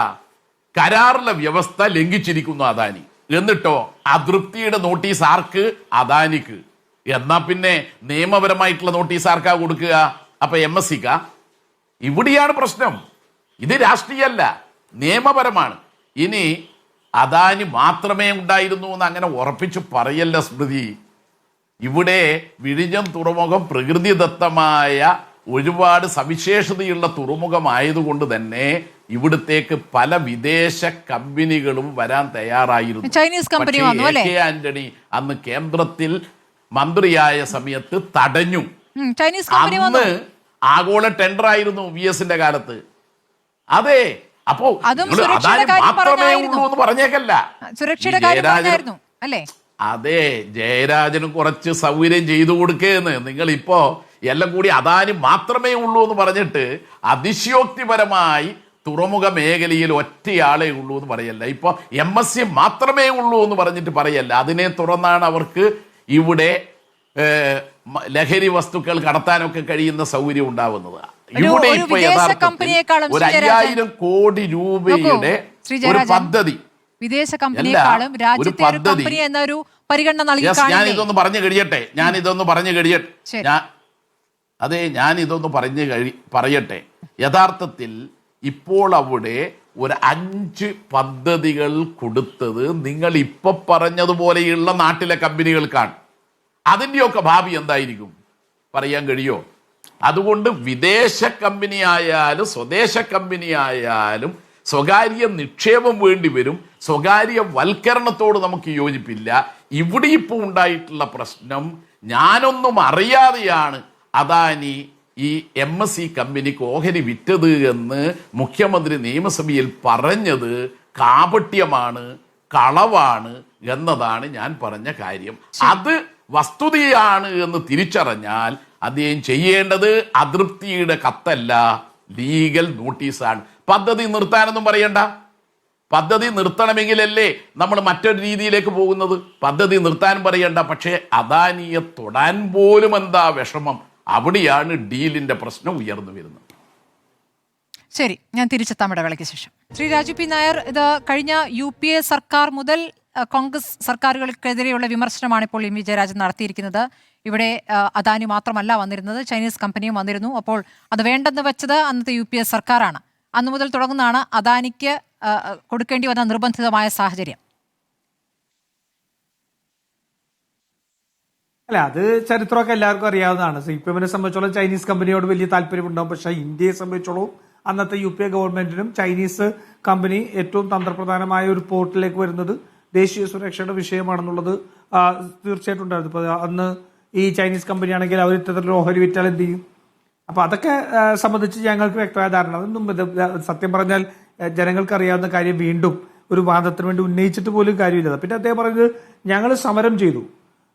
ഈ സമരം ചെയ്തിട്ട് അവസാനം വലിയ ഡീലായിരുന്നു എന്ന് വെച്ചാൽ ഈ VD സതീശനും അദാനിയുമായിട്ട് വലിയ ഡീലാണ്. എന്തായാലും അതിന്റെ മുൻകൂർ അറിയിക്കുന്നതിന്റെ ഞാൻ ഈ 30 ദിവസം കൊണ്ട് നടക്കുന്ന ഡീലാണെന്നുള്ള കാര്യത്തിൽ അദ്ദേഹം സംസാരിക്കുന്നില്ല, മിണ്ടുന്നില്ല. കാരണം അദ്ദേഹത്തിന് അറിയാം അതല്ല, അത് എന്തെങ്കിലും പറഞ്ഞാൽ പിണറായി വിജയനിലേക്ക് തന്നെ ആ വാദം എത്തിപ്പെടുന്ന അദ്ദേഹത്തിന് അറിയാവുന്നതുകൊണ്ട് തന്ത്രപൂർവ്വം അദ്ദേഹം മിണ്ടിയില്ല. പിന്നെ അവര് വിഴിഞ്ഞം പോർട്ടിനെതിരെ സമരം ചെയ്തു. ഈ കേരളം കണ്ട ഏറ്റവും വലിയ ഡീലായിരുന്നില്ലേ ഈ സമരം ചെയ്തിട്ട് അവസാനം ഗൗതം അദാനി CPM-ന്റെ ഓഫീസിലേക്ക് നേരെ കയറി ചെല്ലുന്നതും അത് കഴിയുമ്പോഴത്തേക്ക് ആ എതിർപ്പുകളെല്ലാം ഒരു ഐസ് ഉരുകുന്ന പോലെ ഉരുകി പോകുന്ന കണ്ടത്. കേരളം കണ്ട ഏറ്റവും വലിയ ഡീൽ അദാനിയായിട്ടുണ്ടായിരുന്നെങ്കിൽ CPM-ന്റെ ഡീലല്ലേ ഉണ്ടിട്ടുള്ളൂ. ഈ ചില പാടത്ത് കൊണ്ടുപോയിട്ട് ഈ കൊടി കുത്തിവെച്ച് അവിടെ കോടികൾ വില പറയുന്ന CPM-ന്റെ ഇപ്പോഴത്തെ ബ്രാഞ്ച് സെക്രട്ടറിമാരൊക്കെ ഉണ്ടല്ലോ, അതേപോലെ വിഴിഞ്ഞത്ത് കൊണ്ട് ഒരു കൊടി കുത്തിവെച്ച് ഞങ്ങൾ സമ്മതിക്കില്ല എന്ന് പറഞ്ഞ് 6000 കോടിയുടെ കൊള്ളയാണ് എന്ന് ദേശാഭിമാനി പത്രത്തിൽ എഴുതിയതിനു ശേഷം ഈ ഗൗതം അദാനി CPM-ന്റെ ഓഫീസിൽ കയറിയിട്ട് ഇറങ്ങി വന്നപ്പോഴത്തേക്ക് അതൊക്കെ തീർന്നു പോയല്ലോ. ഡീൽ നടന്നിട്ടുള്ളത് അതാണ്. ആ ഡീലിന്റെ ഭാഗമായിട്ട് തന്നെയാണ് കഴിഞ്ഞ 10 വർഷം അദാനിക്ക് വലിയ രീതിയിൽ വിഴിഞ്ഞം പോർട്ടിനകത്ത് ഇളവുകൾ കിട്ടിയത്. ഈ കാലതാമസം ഉണ്ടായപ്പോൾ 49 കോടിയോളം അവരിൽ നിന്ന് ഈടാക്കുക. ഇപ്പോ വക്കീൽ നോട്ടീസ് അയക്കാത്തതിന്റെ വിഷയമൊക്കെ പറയുന്നുണ്ടല്ലോ, ഇതിന് നോട്ടീസ് അയക്കാം. 49 കോടി ഈ സർക്കാരിന് ലഭിക്കേണ്ട തുക നഷ്ടപ്പെടുത്തിയത് പിണറായി വിജയനാണ് അദാനിയുമായിട്ട്. അറിയില്ലേ? ഈ നിർമ്മാണം വൈകിയപ്പോൾ ലഭിക്കേണ്ട തുക. മാരിടൈം ബോർഡിന് 50 കോടി രൂപയ്ക്കടുത്ത് ഇപ്പോഴും പൈസ കിട്ടിയിട്ടില്ല എന്ന് പറഞ്ഞു ഇല്ലേ? ഞാൻ നേരത്തെ ഇവിടെ സൂചിച്ചപ്പോഴത്തേക്ക് അദ്ദേഹത്തിന് ആ വിഷയത്തിൽ വിദഗ്ധനായിട്ടുള്ള ഒരാൾ പറഞ്ഞു, ഞാൻ പറഞ്ഞത് അദാനിയുടെ എണ്ണം മാത്രം. ഞാൻ ചോദിക്കുന്നത് കേരള മാരിടൈം ബോർഡിന്റെ കയ്യിൽ എന്ത് കണക്കുണ്ട്? അങ്ങ് വിസിലിനെ കുറിച്ചൊക്കെ പറഞ്ഞു, ശരിയാണ്. കേരള മാരിടൈം ബോർഡിന്റെ കയ്യിൽ എത്ര കണ്ടെയ്നർ വന്നു, എത്ര ഷിപ്പ് വന്നു, അതിന് സർക്കാരിന് എത്ര രൂപ ഹാൻഡ്ലിംഗ് ചാർജസ് കിട്ടണം എന്നുള്ളതനുസരിച്ച് മാരിടൈം ബോർഡിന് എത്ര കിട്ടണം എന്നുള്ളത് സംബന്ധിച്ച് എന്തെങ്കിലും കണക്ക് ഇന്ന് വരെ ചർച്ച ചെയ്തിട്ടുണ്ടോ? അതാണ് ഞാൻ പറഞ്ഞത്. അദാനി പറയുന്ന കണക്ക് വിശ്വസിക്കുന്നു പറഞ്ഞതാണ്. എല്ലാത്തിന്റെയും ഇതിനകത്തേക്ക് പോകണ്ട. പിന്നെ CPM സംബന്ധിച്ചോളം ഇവരുടെ പ്രശ്നം ഇതൊന്നുമല്ല. ഇവരിപ്പോ അധികാരം പോയതിന്റെ ഇപ്പോ ഇവരിരുന്ന സമയത്താണെങ്കിൽ ഇപ്പൊ സ്വാഭാവികമായിട്ടും ഞാൻ പറഞ്ഞ പോലെ ഇത് നടന്നിട്ടുണ്ടെങ്കിൽ ഈ ഡീലെല്ലാം നടക്കുന്ന പിണറായി വിജയന്റെ സമയത്ത് തന്നെയാണ്. ആ സമയത്ത് നടന്നിരിക്കുന്ന ഡീലിന്റെ ഒരു കൺക്ലൂഷനിലേക്ക് ഇപ്പൊ എത്തിയിരിക്കുന്നു എന്ന് മാത്രമേ ഉള്ളൂ. അവരെ സംബന്ധിച്ചോളം ഇതെല്ലാം രാഷ്ട്രീയമായിട്ട് മാത്രമാണ്. ഈ ഡീൽ എങ്ങനെയെങ്കിലും വിഴിഞ്ഞം പദ്ധതി ഒന്ന് പണി നിർത്തിവെച്ചാൽ അവർക്ക് കാരണം ഭരണത്തിൽ വരുമ്പോ തീവ്ര വലതുപക്ഷത്തിന്റെ സാമ്പത്തികതയും ഈ ചങ്ങാത്ത മുതലാളിത്തത്തിന്റെ എല്ലാ വക്താക്കളായിട്ട് CPM മാറുകയും ഭരണം നഷ്ടപ്പെടുമ്പോൾ ഒന്നും നടക്കരുത്, എല്ലാത്തിനും പ്രശ്നമാണ് എന്ന് പറയുന്ന ഒരു ഈ എന്താ പറയുക ഈ പരകായ പ്രവേശം CPM സംഭവിക്കും. കൊച്ചി മെട്രോയ്ക്ക് ഉൾപ്പെടെ സമരം ചെയ്തത് ഈ CPM തന്നെയായിരുന്നു. നിങ്ങൾ മറന്നിട്ടില്ലല്ലോ. കൊച്ചി മെട്രോയുടെ മുമ്പിൽ പോയി സമരം ചെയ്തത് CPM ആയിരുന്നു. കണ്ണൂരും എറണാകുളവും കൊച്ചി വിമാനത്താവളത്തിന്റെ മുമ്പിൽ നടത്തിയ സമരം നമുക്കറിയാം. അപ്പൊ ഇപ്പറഞ്ഞ രീതിയിലുള്ള വികസന വിരുദ്ധതയെല്ലാം കാണിക്കുകയും അവർ പ്രതിപക്ഷത്തിരിക്കുമ്പോൾ ചെയ്യുകയും ഭരണത്തിൽ വരുമ്പോൾ ഈ ചങ്ങാത്ത മുതലാളിത്തത്തിന്റെ ഭാഗമായി അദാനിയുടെ ബലൂൺ വരെ പറത്താനുള്ള മാനസികാവസ്ഥയിലേക്ക് ഈ സോ കോൾഡ് ഇടതുപക്ഷം അല്ലെങ്കിൽ CPM അല്ലെങ്കിൽ പിണറായിസ്റ്റുകൾ എത്തുന്നതിന്റെ ഒരു വലിയ രാഷ്ട്രീയം നമ്മുടെ മുന്നിലുണ്ട്. അതുകൊണ്ട് ഇവരുടെ എല്ലാം പ്രതിപക്ഷത്തുനിന്ന് മാത്രമല്ലല്ലോ ഈ സ്വരം വരുന്നത്. ഒരു പ്രശ്നമുണ്ടല്ലോ, പാർട്ടിയിലും തീരുമാനം ആ രൂപത്തിലാണല്ലോ വരുന്നത്. ഒരു പ്രശ്നവുമില്ല സ്മൃതി. ഞാൻ ആദ്യം പറഞ്ഞ പോലെ അദാനിയെ സംബന്ധിക്കുന്ന വിഷയം കോൺഗ്രസിനെ സംബന്ധിച്ചോളം കോൺഗ്രസ് അദാനിയുമായിട്ട് കുത്തകവൽക്കരണത്തിന്റെയും അന്യായമായിട്ട് ലഭിക്കുന്ന ഡീലുകളുടെയും എല്ലാം രാഷ്ട്രീയം ഞങ്ങളൊന്നും ഉയർത്തിയിട്ടുണ്ട്. കേരളത്തിൽ അദാനിയെ സംബന്ധിച്ച് അല്ലെങ്കിൽ രാജ്യത്തും എവിടെയെങ്കിലും അദാനിയെ സംബന്ധിച്ച് ഒരു വാർത്ത ഉണ്ടായിക്കഴിഞ്ഞാൽ തീർച്ചയായിട്ടും അത് AICCയുടെ മുന്നിലേക്ക് ആ വാർത്ത എത്തും. KC വേണുഗോപാൽ പറഞ്ഞത് അതാണ് നിങ്ങൾ ഉദ്ദേശിക്കുന്നത്. പക്ഷേ ശ്രീ ഏലിയാസ് ജോൺ പറഞ്ഞ കണക്ക് നോക്കൂ. പറഞ്ഞ കണക്ക് നോക്കൂ. അങ്ങനെ ഒരു കണക്ക് പരിശോധിക്കാനുള്ള ഒരു സംവിധാനം ഈ രാഷ്ട്രീയ പാർട്ടിക്കില്ലേ? അതാണ് യാഥാർത്ഥ്യമെങ്കിൽ ഈ പുറത്തേക്ക് പറയുന്ന അതേ വാദങ്ങൾ മുഴുവൻ നിങ്ങളുടെ പാർട്ടി ഏറ്റെടുക്കുകയാണെങ്കിൽ നോക്കൂ, 49% എന്ന് പറയുന്നത് അവരുടെ കയ്യിലുള്ളതിന്റെ 49%. യഥാർത്ഥത്തിൽ ആകെയുള്ളതിന്റെ 13.72% മാത്രമേ ഉള്ളൂ എന്ന് അദ്ദേഹം പറയുന്നു. 13.57. അതിന്റെ എല്ലാം കാര്യങ്ങൾ വിശദമായിട്ട് പഠിക്കുമല്ലോ. നോക്കൂ, അതിന്റെ എല്ലാം കാരണങ്ങൾ ഓണർഷിപ്പ് പ്രശ്നം വരിക. അപ്പോൾ അതിന് വളരെ താഴെയാണ് എന്നുള്ള വിഷയം നിൽക്കുകയാണെങ്കിൽ ആ വിഷയമേ ഇല്ല. അതാണ് ശരിയെങ്കിൽ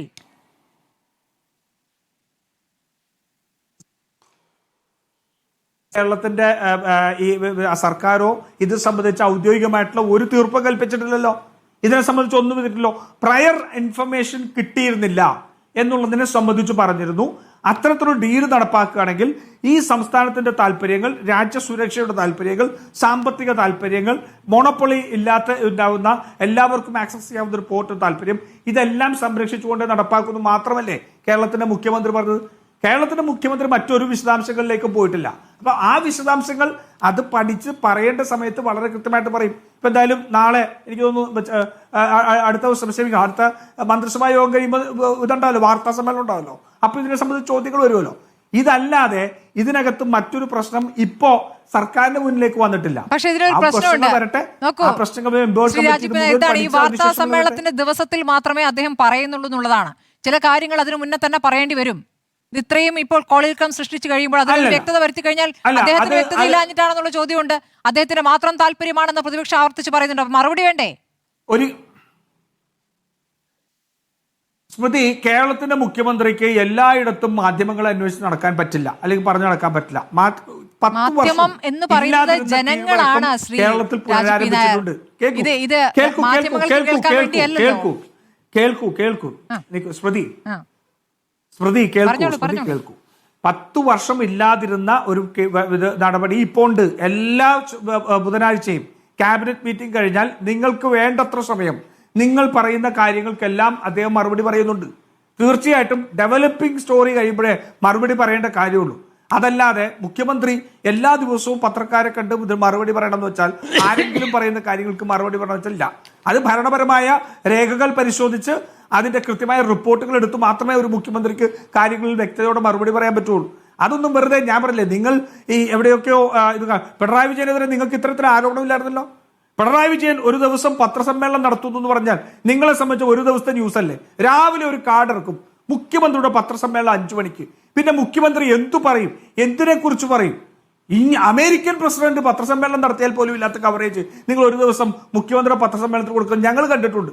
നിങ്ങൾക്കതല്ലാതെ നിങ്ങൾക്ക് മുഖ്യമന്ത്രിയോട് തർക്കിക്കാനും കലഹിക്കാനും എന്തു ചോദ്യം ചോദിക്കാനും അതിനെല്ലാം മറുപടി പറയാനും ചില സമയത്തൊക്കെ ഒന്ന് അല്പം നീരസം കാണിച്ചു നിന്നിരിക്കാം. അത്തരത്തിൽ സംവദിക്കുന്ന ഒരു മുഖ്യമന്ത്രി ഉണ്ട്. ആ മുഖ്യമന്ത്രി പറയേണ്ട സമയത്ത് കാര്യങ്ങൾ വിശകലനം ചെയ്ത് ഔദ്യോഗികമായിട്ടുള്ള കൺഫർമേഷനുകൾ ആവശ്യമുള്ളത് അതെടുത്ത് പഠിക്കേണ്ട കാര്യങ്ങൾ പഠിച്ച് അതിൽ വ്യക്തത വരുത്തും. അത്രേ ഉള്ളൂ. ഇത് ആർക്കും വ്യക്തതയില്ലാത്ത പ്രശ്നമൊന്നും ഇതിനകത്തില്ല. ശരി, അഡ്വക്കേറ്റ് വിജയ് മാത്യു ഒരു കാര്യം പറഞ്ഞോളൂ. ഒറ്റൊരു കാര്യം, അതിലെ അദ്ദേഹം പറഞ്ഞ ചില തെറ്റായ കാര്യങ്ങൾ ഞാൻ ഇരിക്കുന്ന സമയത്ത് അത് വ്യക്തത വരുത്താതിരുന്നാൽ ശരിയാവില്ല. പിണറായി വിജയൻ ഒരു ഡീലും ഉണ്ടാക്കിയിട്ടില്ല, ആ ഡീലിൻ്റെ ഏർപ്പാടുമില്ല. വികസനത്തിന് എതിരായ നിലപാട് ഇടതുപക്ഷത്തിനില്ല. എന്നാൽ കേരളയിലിൻ്റെ കുറ്റിപൊരിച്ച സംസ്കാരമാണ് കോൺഗ്രസിൻ്റെത്. ഇനി ഇതെല്ലാം നമ്മൾ എടുത്താലും മാധ്യമങ്ങളുമായി വളരെയേറെ അടുത്ത ബന്ധം എന്നെല്ലാം നിങ്ങൾ പറഞ്ഞതിന് ശേഷം 13 ദിവസമാണ് ഒരു വിഷയത്തിന്മേൽ നമ്മുടെ മുഖ്യമന്ത്രി പ്രതികരിക്കാതിരുന്നത്. 14ാമത്തെ ദിവസമാണ് മാധ്യമങ്ങൾ അവരെ മുഖ്യമന്ത്രിയെ കണ്ടപ്പോൾ മറുപടി കിട്ടിയത്. ഇതെല്ലാം വസ്തുതയായിരിക്കെ എന്തിന് CPM കിട്ടുകയായിരുന്നു? ഞങ്ങൾക്ക് ഭരണം നഷ്ടപ്പെട്ടതിൽ ഒരു വേവലാതിയുമില്ല എന്ന് മാത്രമല്ല, ഇടതുപക്ഷത്തോട് കേരളത്തിലെ ജനങ്ങൾ പ്രതിപക്ഷത്തിരിക്കാനാണ് പറഞ്ഞത്. നിങ്ങൾ ചെയ്തതുപോലെ ഞങ്ങൾ ഇടതുപക്ഷത്തെ എന്ത് ചെയ്യുന്നു? ക്രിയാത്മകമായ പ്രതിപക്ഷമായി നിൽക്കുന്ന ഇടതുപക്ഷത്തെ നിങ്ങൾ ഇങ്ങനെ കുറ്റപ്പെടുത്തുമ്പോൾ 2021 സത്യപ്രതിജ്ഞയിൽ പോലും പങ്കെടുക്കാതിരുന്ന ചരിത്രം ഓർക്കണം. അതുകൊണ്ട് ഇടതുപക്ഷത്തിന് ഭരണം നഷ്ടപ്പെട്ടതിലുള്ള വേവലാതിയില്ല. പക്ഷെ സംസ്ഥാനത്തിന്റെ താല്പര്യം ഹനിക്കുന്ന കാര്യം കണ്ടാൽ പറയും. ആവർത്തിച്ച് ഞാൻ പറയട്ടെ, വീണ്ടും ഞാൻ കോട്ട് ചെയ്യുന്നു, അദാനിയുടെ രേഖ 13%, 49%.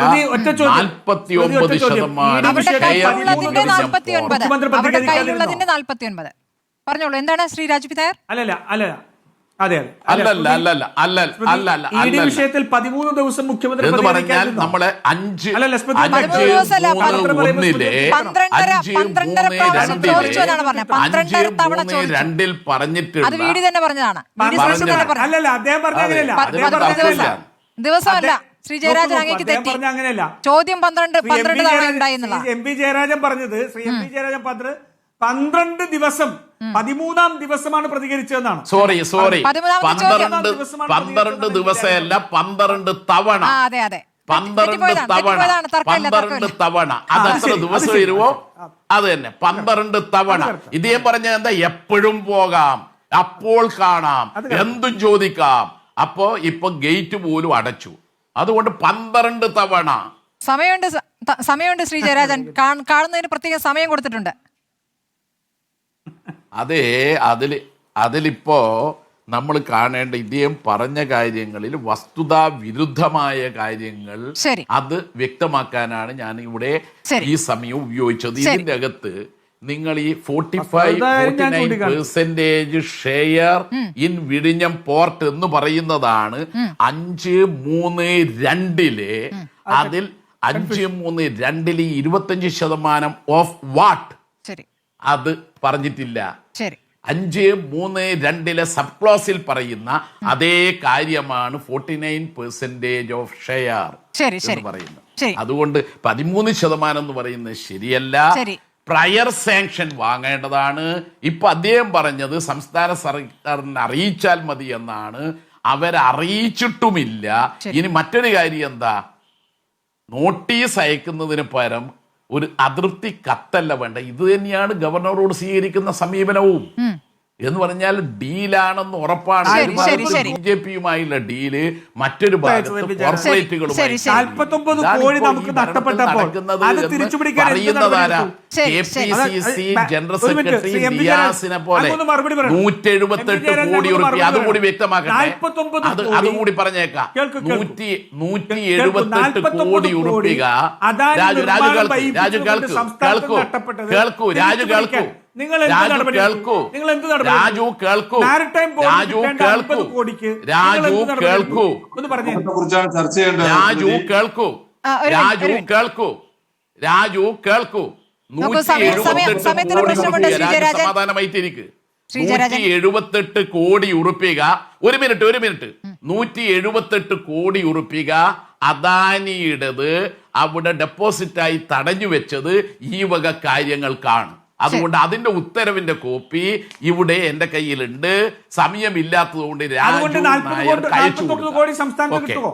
ശരി ശ്രീ ഏലിയാസ് ജോൺ, അങ്ങ് പറഞ്ഞ കണക്ക് ഇപ്പോൾ ജയരാജൻ നിഷേധിക്കുക തന്നെയായിരുന്നു. അങ്ങേക്ക് പറഞ്ഞ് അവസാനിപ്പിക്കാം ചുരുക്കി. ശ്രീ ഏലിയാസ് ജോൺ, നമ്മുടെ സമയം കുറവുണ്ട്.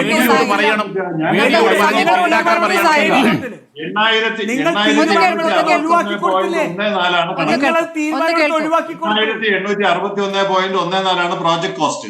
അതിൽ സ്റ്റേറ്റ് ഗവൺമെന്റിന്റെ നിങ്ങൾ വീഡിയോട് പറഞ്ഞിട്ട് 178 കോടി ഇനിയിപ്പോ ഇതുകൂടി വന്ന നിലക്ക് ഈടാക്കണം. കാരണം കണ്ടീഷൻ ലംഘിച്ചല്ലോ, നമ്മുടെ വ്യവസ്ഥ ലംഘിച്ചല്ലോ. അതുകൊണ്ടാണ് 178 കോടി ഈ സമയത്ത് തിരിച്ചു പിടിക്കാം. രണ്ടാമത്തെ ഒരു കാര്യം ഇവിടെ എല്ലാവരും പറയുന്നത് MSC കുത്തകയാണ്. ഇല്ല വെയിറ്റ് ചെയ്തതല്ല, 178 കോടി ആടെ പിടിച്ചു വെച്ചിട്ടുണ്ട്. അപ്പൊ ഇപ്പോഴാണ് കരാറിലെ വ്യവസ്ഥ ലംഘിച്ചു. അതുകൊണ്ട് തന്നെ അത് ശരി, ഇപ്പോൾ രാഷ്ട്രീയ തർക്കത്തിലേക്ക് നീങ്ങുകയാണ്. നമുക്കിനി സമയമില്ലാത്തതുകൊണ്ടാണ്. നമുക്ക് അടുത്ത ദിവസം ഇരിക്കാം. ശ്രീ VJ മാത്യു, ക്ഷമിക്കണം, അടുത്ത ദിവസം നമുക്ക് കൂടുതൽ ചർച്ചയിൽ കൂടുതൽ കാര്യങ്ങൾ പറയാൻ അങ്ങേക്ക് സമയം നൽകുന്നതായിരിക്കും. വളരെ നന്ദി Shri MB Jayarajan, Shri Raju P Nair, Shri VJ Mathew, ഒപ്പം തന്നെ ശ്രീ ഏലിയാസ് ജോൺ ചർച്ചയിൽ പങ്കെടുത്തതിന്. കാണാൻ പറ്റും.